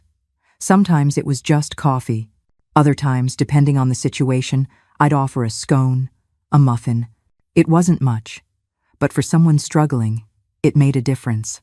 The pay-it-forward lunch for students started with Caleb. He noticed that some of his schoolmates weren't eating properly at lunchtime, surviving on bags of chips, or sometimes nothing at all. He told me, concerned, "You can't study on an empty stomach, Mom." He was right. The next day, I sent him with a few small lunch boxes with the basics: rice, beans, a piece of meat, some vegetables. I told him to offer them to his classmates in need, quietly, without embarrassing them. It was such a success that it became an official restaurant policy. It worked like this. A student would come, eat, and sign a little notebook. When they could, they paid what they owed. If they could never pay, that was okay too. The important thing was that they weren't going hungry, that they had the energy to study, to change their lives. Some of my most loyal customers thought the idea was crazy. "You'll go bankrupt this way, Miss Margaret," they warned. But I knew I wouldn't. First, because I trusted people. Most of them really did pay when they could. Second, because God has a way of rewarding those who help others. Chloe and Caleb were growing up, each finding their own path. Chloe decided to go into education, went to teacher's college, then got a degree in education. She always had a way with children, a patience I never had. She taught at the local public school, the same one she had attended. The students adored her. She still helped me at the restaurant on weekends. Caleb followed the path of gastronomy, as he had dreamed of since he was little. He got a scholarship to a private college, on his own merit, as he was always studious and dedicated. At the restaurant, he was practically the chef, creating new dishes, improving the traditional ones. He had a natural talent, an intuition you can't learn in school. I felt fulfilled seeing them both find their paths, building their futures. But there was always that shadow, that empty space that Julian had left. On birthdays, at Christmas, with every achievement we celebrated, his absence was like a ghost hovering over us. No one mentioned it, but everyone felt it. Occasionally, I'd get news of him from the newspapers or the TV. It was never good. Trafficker known as Jules takes control of area in the grid. Police seek drug kingpins after shootout leaves 3 dead. Once, I even saw a photo of him in one of those tabloid papers, wearing a thick gold chain, a brand-name shirt, surrounded by other armed men. He didn't look like my son anymore. It was someone else wearing his skin. One night, As I was closing the restaurant, a regular customer, Mrs. Carroll, a retired teacher, stayed behind as if she wanted to say something in private. When everyone else had left, she approached the counter where I was doing the day's accounts. "Miss Margaret, forgive my intrusion, but I need to say something." "Go ahead, Mrs. Carroll. You know you can say whatever you want. It's about your oldest son, Julian." My heart sped up. When someone came to talk specifically about him, it was rarely good news. "What about him?" "I've heard he's a big shot in the crew now, that he's a manager, that he runs a whole area." It wasn't exactly a surprise, but hearing it from an acquaintance hurt differently. "I haven't had contact with my son in years, Mrs. Carroll. He chose his path. I chose mine." She hesitated, as if choosing her words carefully. "Some people think it's wrong that you cut ties with him. They say a mother should always be there for her child, no matter what they do." That hit me like a slap. I had heard comments like that before, whispered when they thought I wasn't listening, but never so directly. "Mrs. Carroll, do you have children?" "I have 3. Thank God, all on the right path." "Then you don't know what it's like to watch a child get lost to crime, to see him sink deeper and deeper, and be unable to do anything. You don't know what it's like to have to choose between that child and the other 2, who still need protection. An example." She looked down, embarrassed. "I'm not judging you, Miss Margaret. I'm just telling you what I've heard.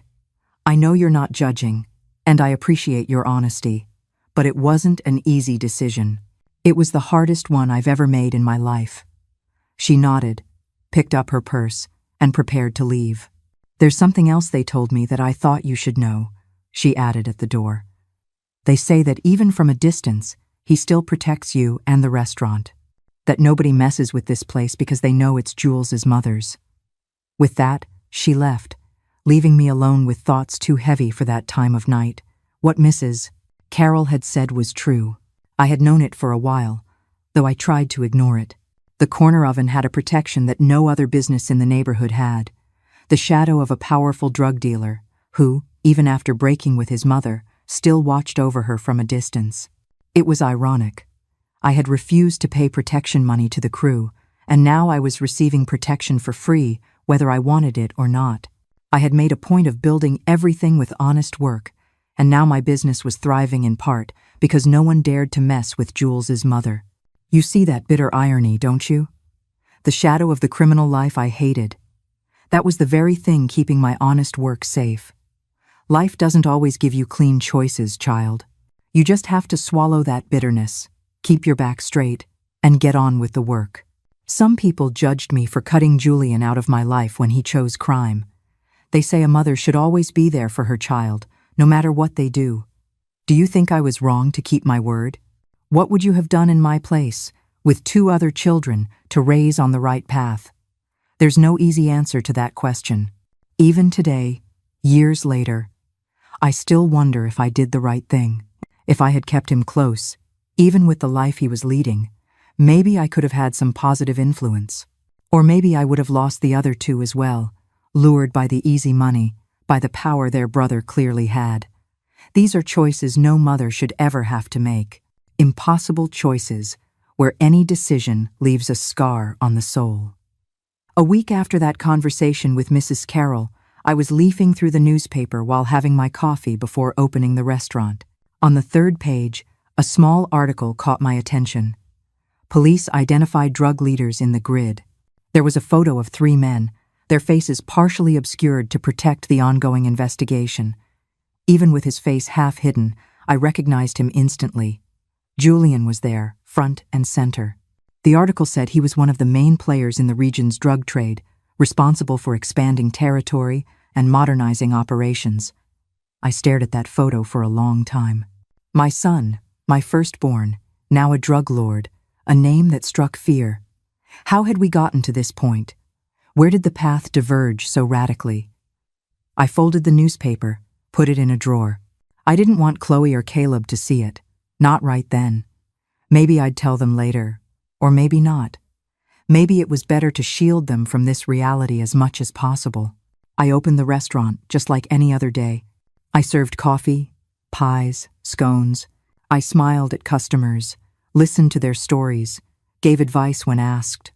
On the outside, I was the same Miss Margaret as always. On the inside, I was bleeding for a son I technically no longer had. I called Chloe and Caleb. They needed to know before I left for the ME's office. The conversation was short, practical. Julian died in a police operation. I'm going to identify the body. No, I don't need you to come with me. Yes, I'm sure. I took a quick shower in the small bathroom at the back of the restaurant. I changed my clothes. I always kept a few changes of clothes there for emergencies. I locked everything up. I put a note on the door. Closed due to family emergency. The journey to the ME's office was like a bad dream. The bus swaying, the people around me living their normal lives, unaware that the world had just collapsed for someone sitting among them. I wondered how many other mothers had made this same journey with the same heavy heart over the years. How many others had lost sons to crime, to the police, to the never-ending war in the streets of Baltimore. At the ME's office, everything was cold and impersonal. Lines, forms, protocols. They treated me with distance. After all, I was just another drug dealer's mother. I didn't deserve the same respect, the same compassion as the mothers of good citizens. By the time they finally took me to the identification room, I had built a wall inside myself, a shield against what I was about to see. The medical examiner, a middle-aged man with deep-set dark circles under his eyes, opened the metal drawer where the body lay. He pulled back the sheet. It was Julian. My son, my firstborn, the one I once rocked in my arms, whom I taught to walk, whom I protected from a violent father. Now there he was, motionless, pale, with 3 bullet holes in his chest. This is the moment all the what-ifs die. The cold, sterile finality of that room. It's the last, brutal chapter of Julian's story.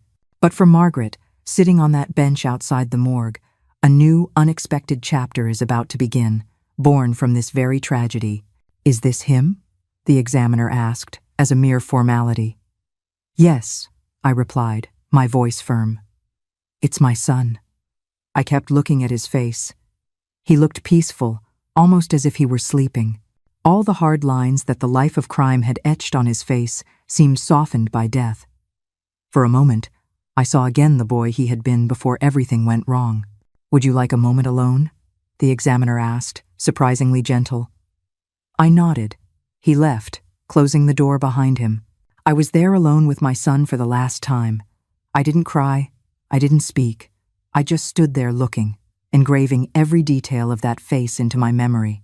The thick eyebrows like his father's, the strong, stubborn chin like mine, the little mole near his left eye that he'd had since he was a baby. What I felt in that moment was so complicated, I can't even explain it properly. There was pain, of course, a pain that felt like it would split me in two, but there was also a strange relief, as if an agonizing wait had finally come to an end, as if a part of me had known, since the day he chose that life, that this would be the outcome. The truth is, I had already lost my son years before, when he chose the crew over his family, when he crossed that line that separates right from wrong and kept walking further and further away.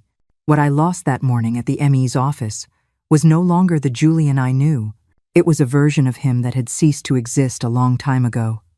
Rest now, my son, I whispered, lightly touching his cold face. May God have more mercy on you than men did. I left there 10 years older. The examiner instructed me on the procedures. Death certificate, release of the body, burial. The state would pay, since it was a death in a confrontation with security forces.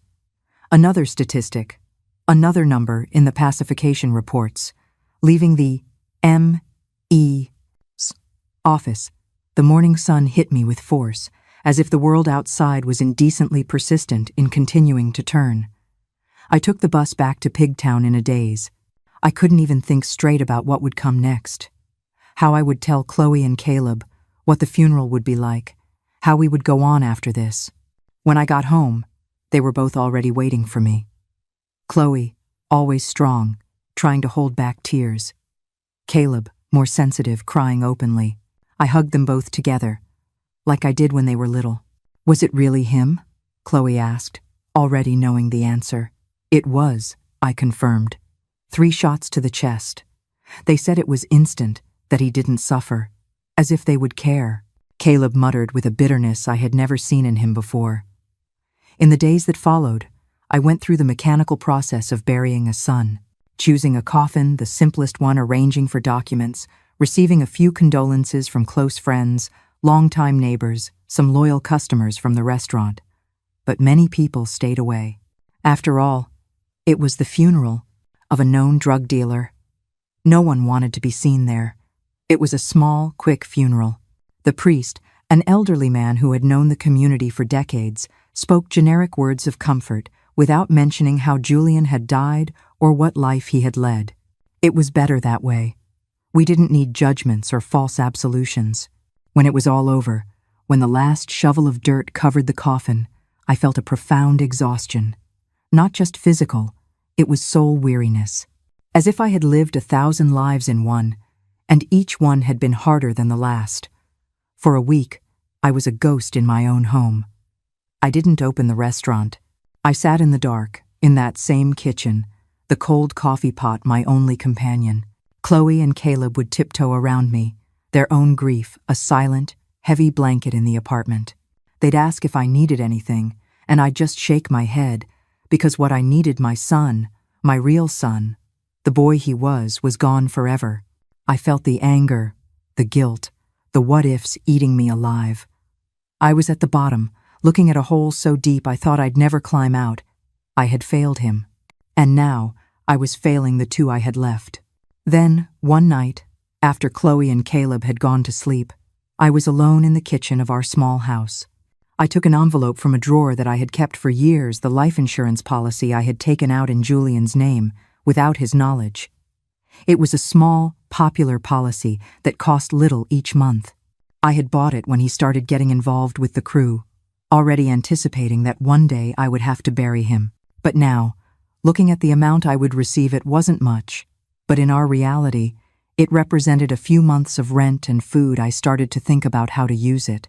It didn't feel right to just deposit it in the bank, to use it for daily expenses.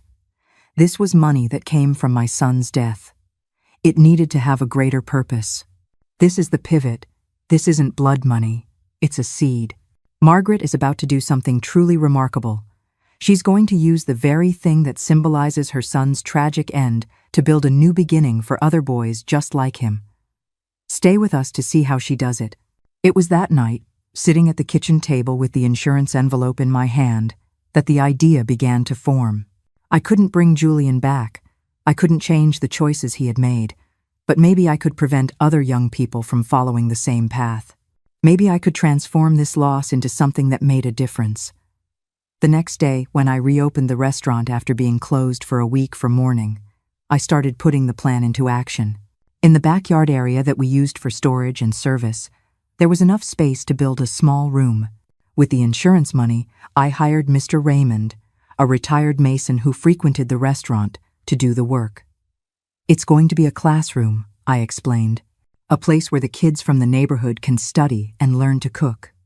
Mr. Raymond, who had lost a grandson to the streets years before, understood immediately what I was trying to do. He charged less than his usual rate and even brought his son and son-in-law to help, speeding up the construction. In 2 weeks, the room was ready. It was nothing luxurious. Polished concrete floor, exposed brick walls, a few small windows for ventilation. But it was clean. It was spacious. It had good light. With the rest of the money, I bought tables, chairs, some used computers, cookbooks, and basic kitchen utensils. At first, it was just a space where the teenagers from the neighborhood could come after school to do their homework, use the computers for research, and sometimes try out a simple recipe in the small kitchen I had set up. There was no formal structure, no scheduled classes. It was more of a safe place, an alternative to the streets. Chloe, who was already teaching at the local public school, started referring some students she thought would benefit from the space. "This one's starting to skip school," she'd say. "That one is hanging out with the wrong crowd." Caleb, who was now practically managing the restaurant, also invited the young people he saw loitering in the square with nothing to do. Little by little, the space took on a life of its own.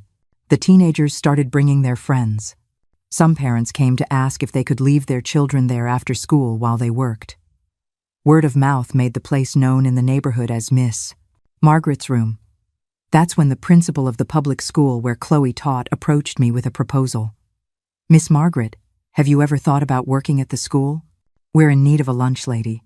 I had never considered it.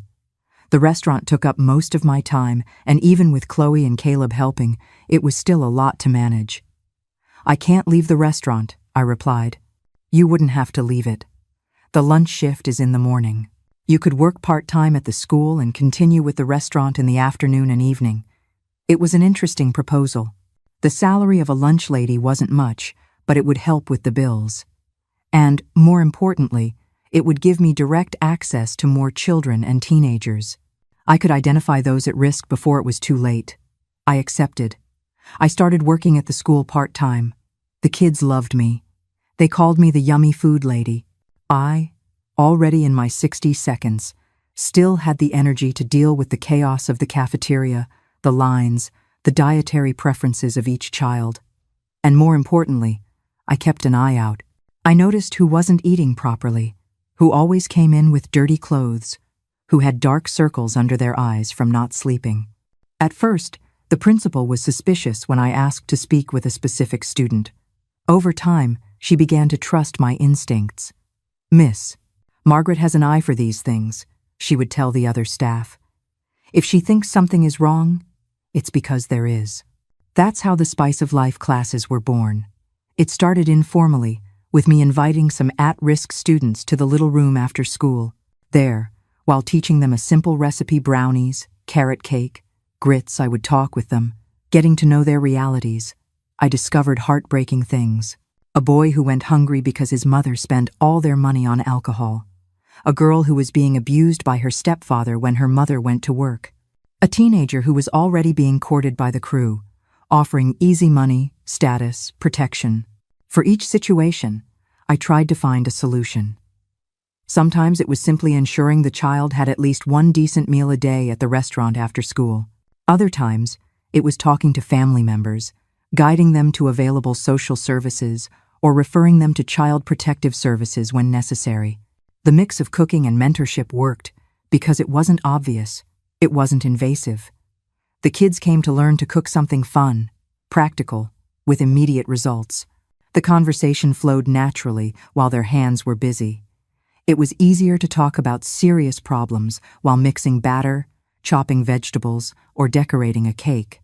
Over time, the Spice of Life classes gained structure, a fixed schedule, and even certificates that I handed out in an improvised ceremony. The first class had 5 teenagers, the second 10, the third 15. The space was already getting small. That's when Chloe suggested expanding the partnership with the school. "Mom, you could teach there too. Use the school kitchen after normal hours." It was a brilliant idea. The school had a large, well-equipped kitchen that was idle after lunch. With the principal's permission, I started teaching there twice a week, focusing on larger classes with older students. Caleb, who had started culinary school, began to bring technical knowledge to the classes. He taught specific vegetable cuts, cooking techniques, culinary terms. What had been a homespun initiative was becoming almost a vocational course. Former students started getting jobs as kitchen assistants in downtown restaurants, as pastry helpers in bakeries. Some even started their own small businesses, selling sweets, savory snacks, and lunchboxes. The impact was growing, spreading beyond what I could have ever imagined. Parallel to the classes for young people, I started another project, the Listening Coffee. Every Friday afternoon, mothers worried about their children could come talk to me at the restaurant. It wasn't formal therapy.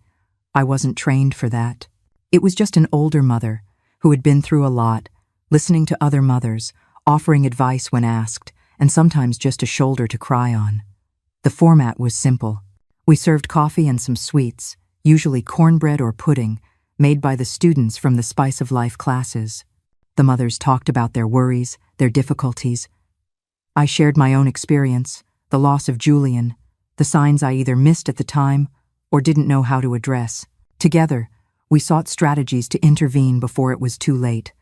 My one 3-year-old son is coming home late from school, one would say. My one 5-year-old has money and I don't know where it's from, another would confess. I found weed in his room, a third would whisper in shame. I didn't have magic answers for any of these situations, but I had experience. I had lived through the escalation. I knew how small wrong choices piled up until they became an unstoppable avalanche. The most important thing, I always said, is not to lose communication. Even when you're angry, scared, disappointed, keep talking, keep showing that you care. That's where I failed most with Julian. I let him pull away, let him build a wall between us. This is the real alchemy.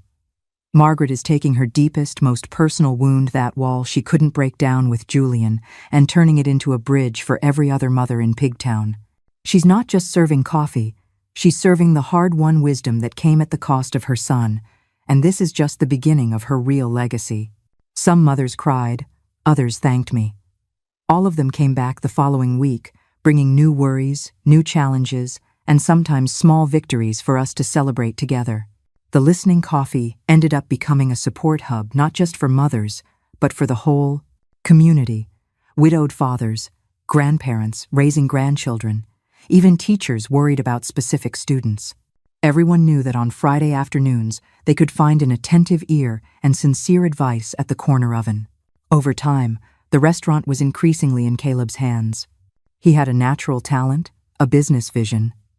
He implemented a fixed menu, created new dishes, and even started doing weekend events: chili on Saturdays, a fish fry on Sundays. The place thrived under his management. Chloe, in addition to teaching at the school, regularly brought her classes to the little room. She created an interdisciplinary project where the children learned math by measuring ingredients, science by observing fermentation, and English by writing recipes. It was innovative, fun, and effective. The students loved it, the parents approved, and the school administration supported it. In the years that followed, as I moved through my 50 seconds and 60 seconds, I divided my time between the school, the restaurant, the cooking classes, and the listening coffee. It was a lot of work for a woman my age, but it kept me alive, with a purpose. Every young person I managed to keep away from crime, every mother I helped reconnect with a rebellious child, felt like I was somehow redeeming my failure with Julian. Amidst all this work, I continued to develop and perfect the courage rub and the other spice blends I had created. What started as a personal mix of spices had become practically a local brand, known throughout Pigtown and neighboring areas. My recipe notebooks, which mixed gastronomy with life philosophy, teachings from Grandma Josephine with modern techniques that Caleb brought from college, were passed from hand to hand in the community. Photocopied, scribbled on, expanded with personal notes from those who used them, they had taken on a life of their own. Miss Margaret, you should publish this, a customer, a university professor who frequented the restaurant, suggested one day. There's so much wisdom here, so much history. I never seriously considered it. Who would be interested in the scribbles of an old, semi-literate woman from the suburbs? But the idea was planted, slowly germinating. One day, that same customer brought a young man, a journalist from a local website that covered stories from the suburbs of Baltimore. He wanted to do a story on the corner oven, the spice of life classes, the impact it was all having on the community. I was reluctant at first. I never liked being in the spotlight, drawing attention. I did what I did out of an internal need, not for recognition.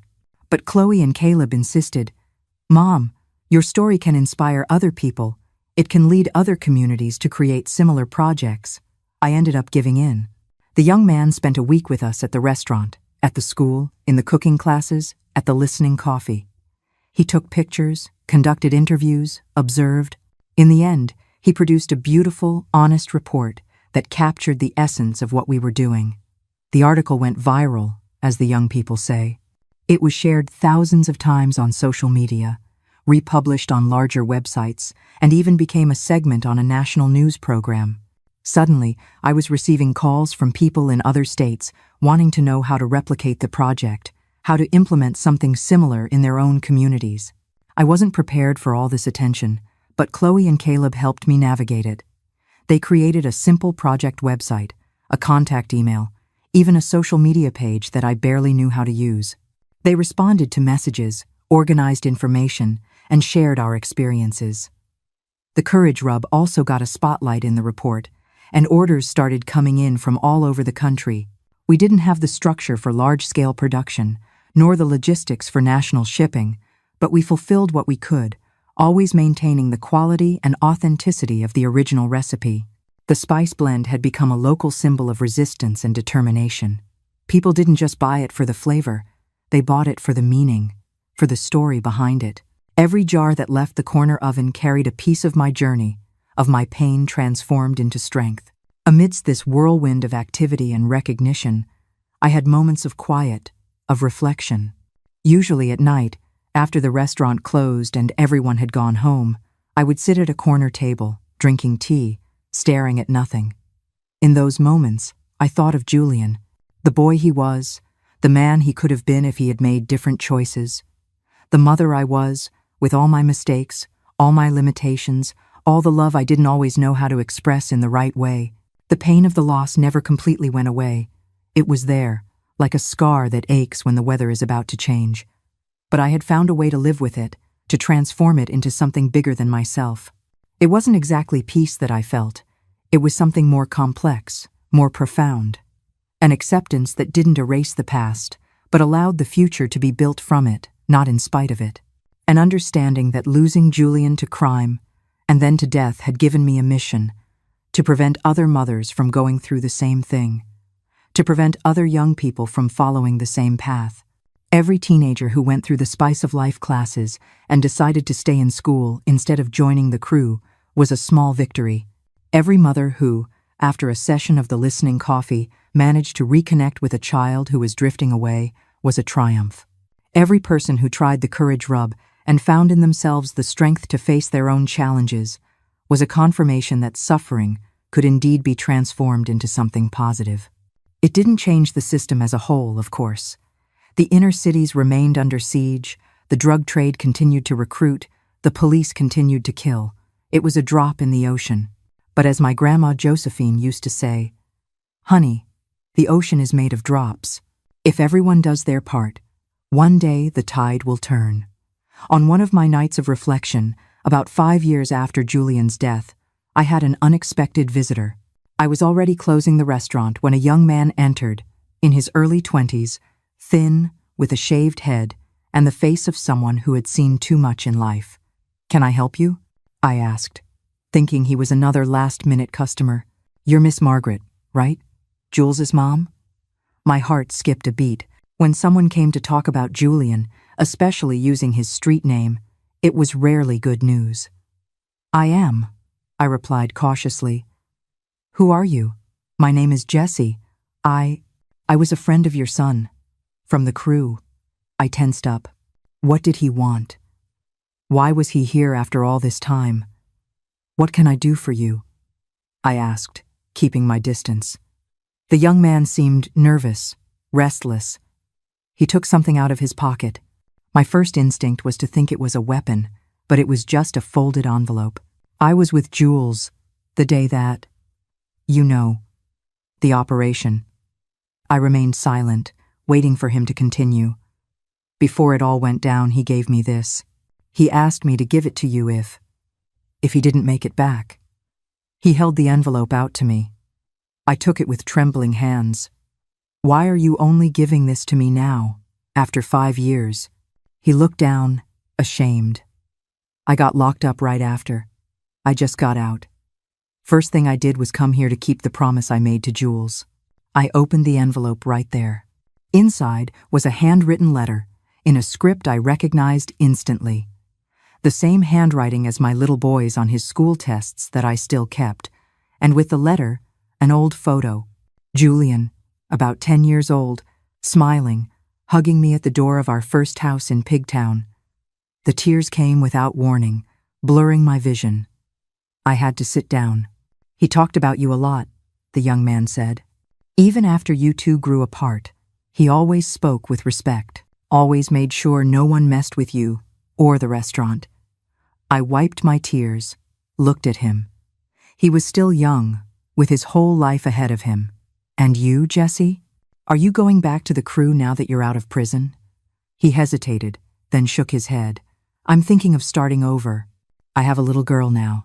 She was born while I was locked up. I want to do things differently for her. If you want help starting over, come by tomorrow. We're always in need of a helping hand here at the restaurant. His eyes widened in surprise. You'd give me a job? Even knowing who I am? What I've done? Everyone deserves a second chance, son. Especially those who never had a decent first one. He nodded, thanked me, and left through the same door he had entered. I sat there with Julian's letter in my hand, feeling as if a cycle had been completed. Only when I was alone did I have the courage to read it.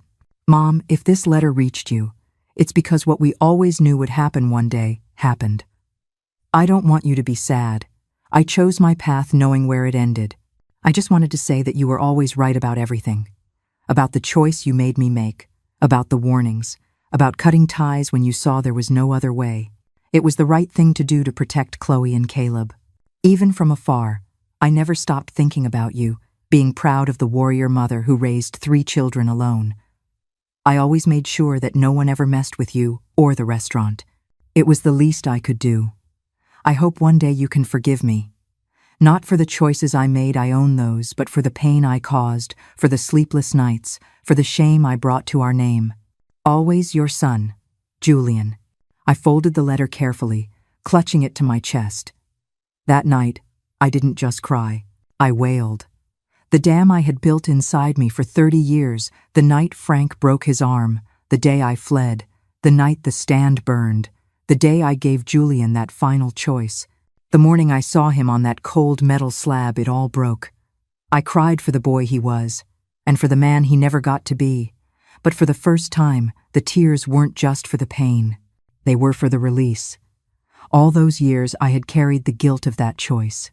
The doubt that my tough love, my promise, had been the thing that pushed him away for good. The classes, the restaurant, that was all for them, for the other mothers. But this letter, this was for me. He didn't hate me. He understood. My son, even at the end, had forgiven me. And in that moment, sitting in my dark kitchen with his last words in my hand, I finally, truly, forgave myself. 30 years. For all those years, I carried the weight of that question. Did I do the right thing? Did my toughness push him away?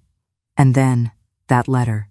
It was like my son reached back from the other side and just lifted that weight right off my chest. He understood. And finally, I could forgive myself. 30 years. For all those years, I carried the weight of that question. Did I do the right thing? Did my toughness push him away? And then, that letter. It was like my son reached back from the other side and just lifted that weight right off my chest. He understood. And finally, I could forgive myself. The next day, Jesse showed up at the restaurant, punctually at 9 a.m., as we had arranged. He was nervous, uncomfortable, clearly out of his element. But he came. I gave him a chance. Washing dishes, cleaning, making deliveries, simple tasks, but they paid a decent wage. Gave him a routine, a purpose. In the following months, I saw Jesse transform from an insecure ex-con into a reliable employee. He enrolled in a night school program to get his GED. He would bring his little daughter by sometimes to see the restaurant. He talked about dreams, about the future. It was like seeing an alternate version of Julian. What could have been if he had made different choices, if he had had another chance? One day, Jesse asked me if he could participate in the Spice of Life classes, not as a student, but as a speaker. He wanted to talk to the teenagers, to show them the reality of a life of crime, of prison. He wanted to be the living example of what not to do. It was one of the most powerful classes we ever had.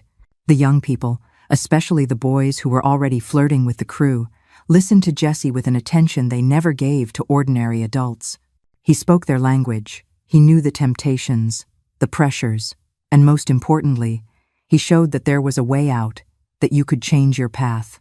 When the class ended and the teenagers left, Jesse stayed behind to help me tidy up the room. In silence, we organized the chairs, wiped down the tables, put away the materials. "Miss Margaret," he said suddenly, "do you think if this was here back then, these classes, this support, that Jules would have taken a different path?" The question caught me by surprise. It was something I often asked myself. "I don't know, son," I answered honestly. Everyone has their own path, their own choices.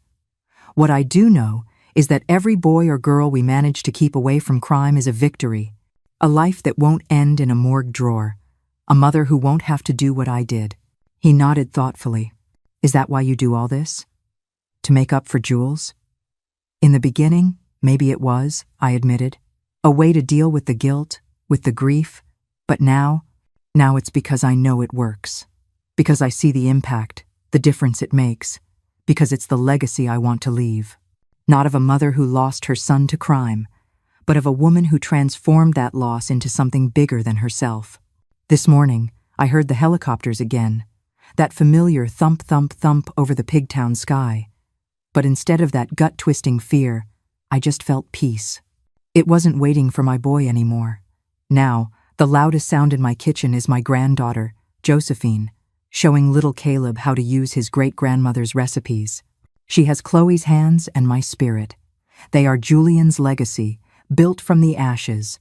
The circle has closed, not with tragedy, but with hope. If this story touched you, please subscribe to the channel to continue the journey.